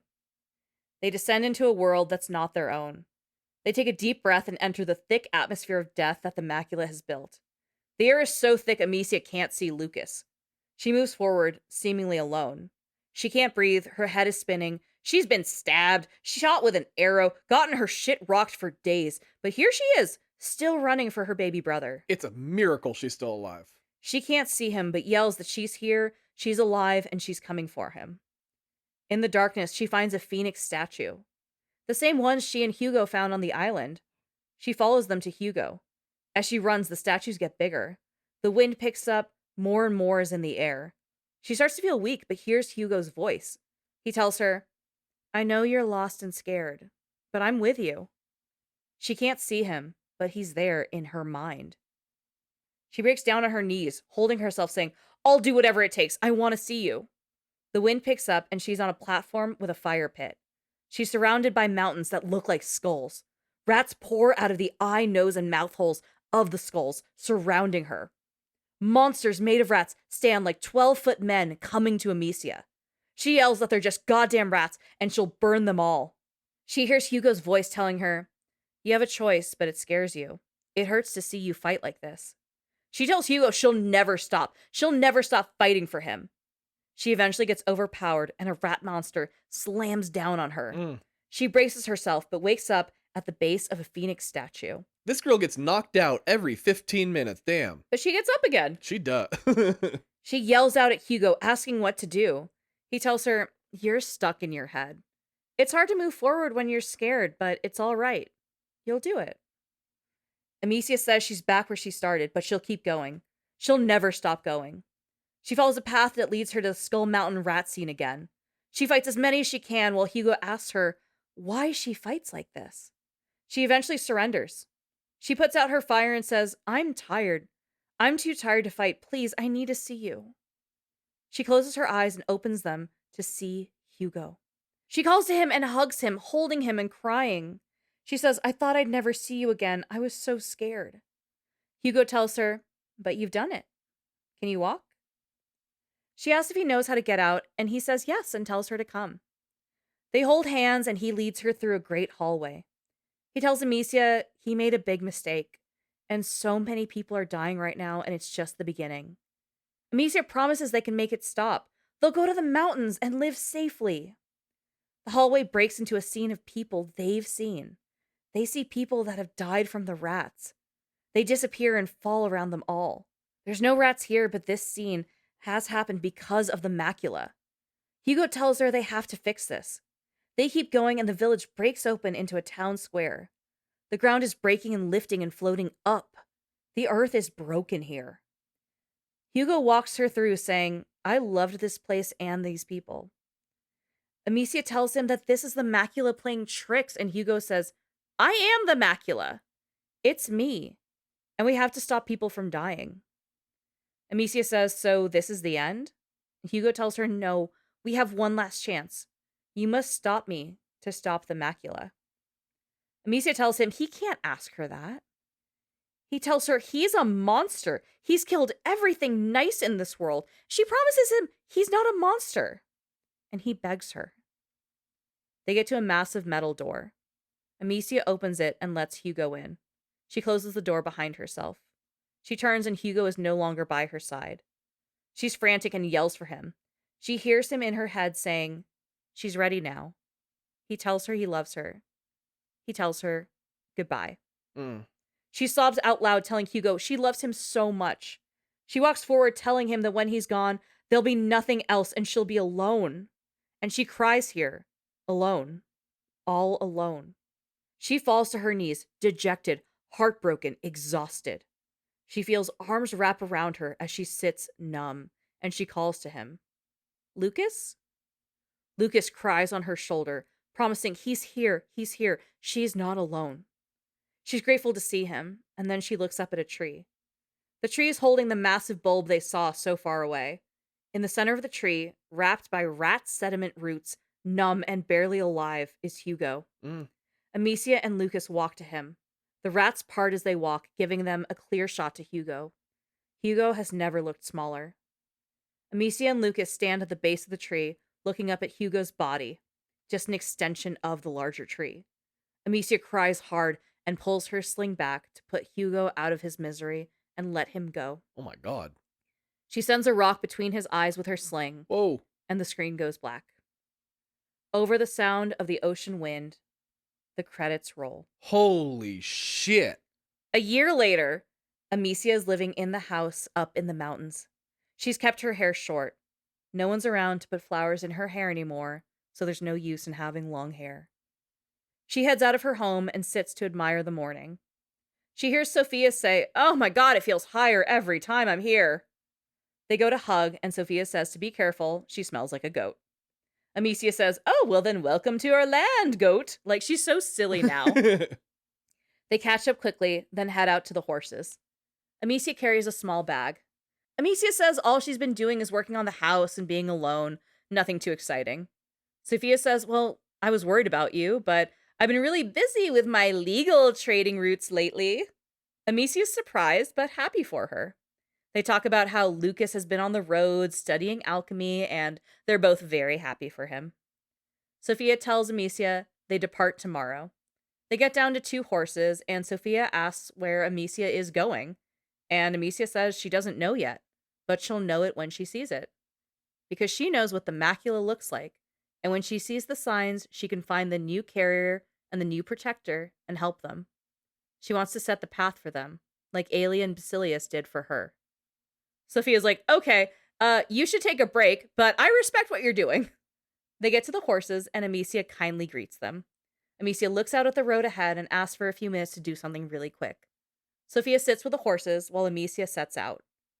She cries a bit to herself and reminds herself that it's going to be all right. She heads down the road from her house to a clearing with big, tall rocks. Lots of birds have made their home here. There's several nests all around. She goes to the center, where there's a small pile of rocks surrounded by different kinds of flowers. Amicia kneels and says, "The birds didn't used to come here before. I always knew you'd be good at making friends."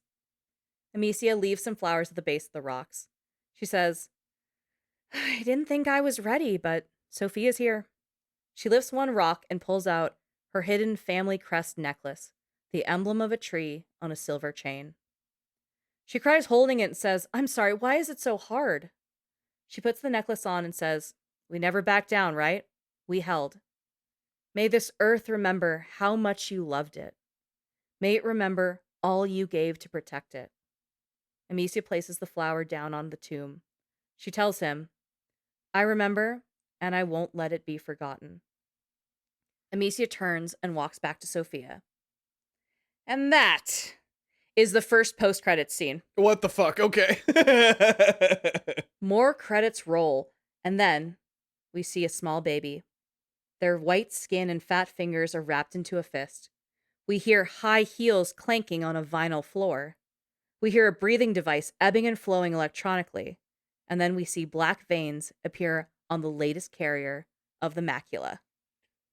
And that is actually the end of A Plague Tale Requiem. Wait, it wasn't until like the far future that we got the next one? Well, there's an 800-year gap between the Justinian plague That's true, yeah. and Hugo. Oh my god, but like, hold on, that was just tragic. Oh, it's not fun. Holy fuck, you're not supposed to lose. Like, when you're the protector, you're not supposed to lose the thing you're protecting. It happened to Alia.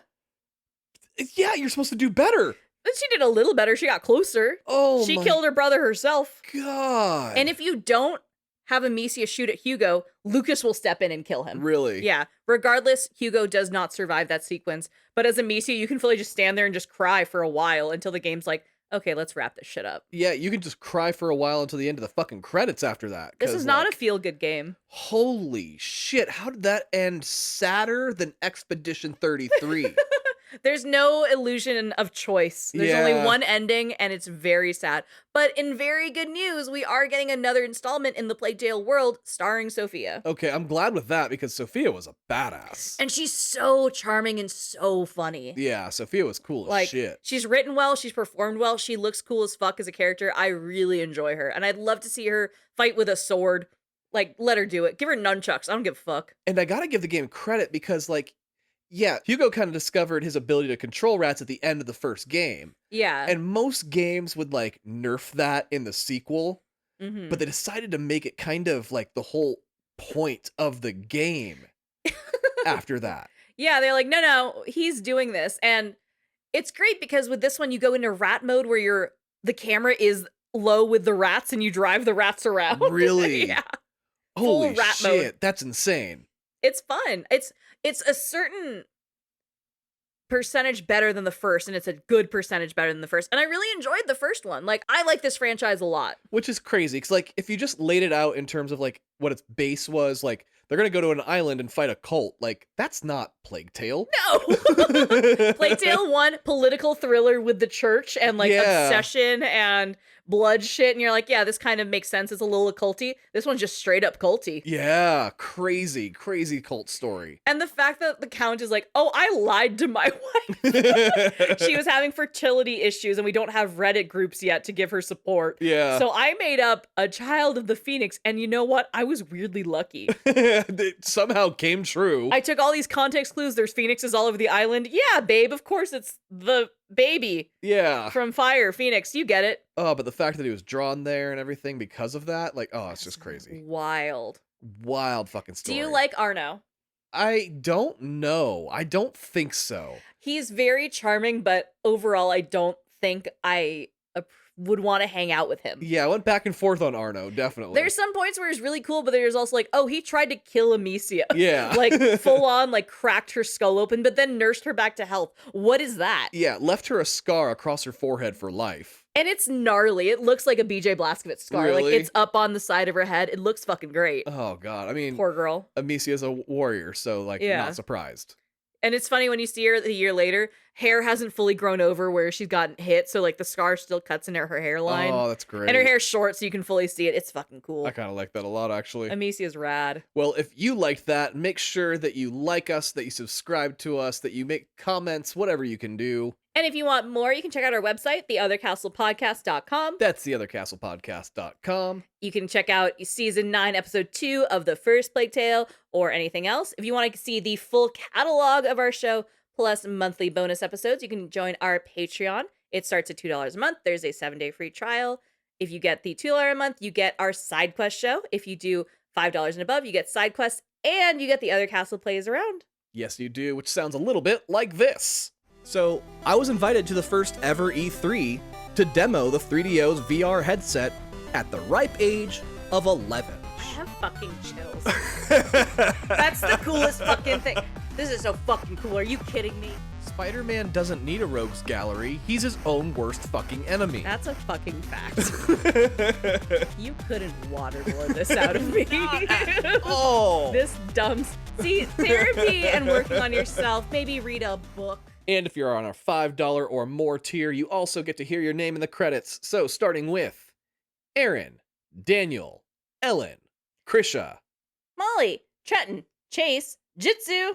X of Triforce, Luigi, and JC. Thanks so much. All of our patrons are listed wherever you're listening to this as well. And we love you all. There's just a lot of you, but we still love you very much. Yes, thank you all for listening. And as always, this is Tom and Andrea reminding you.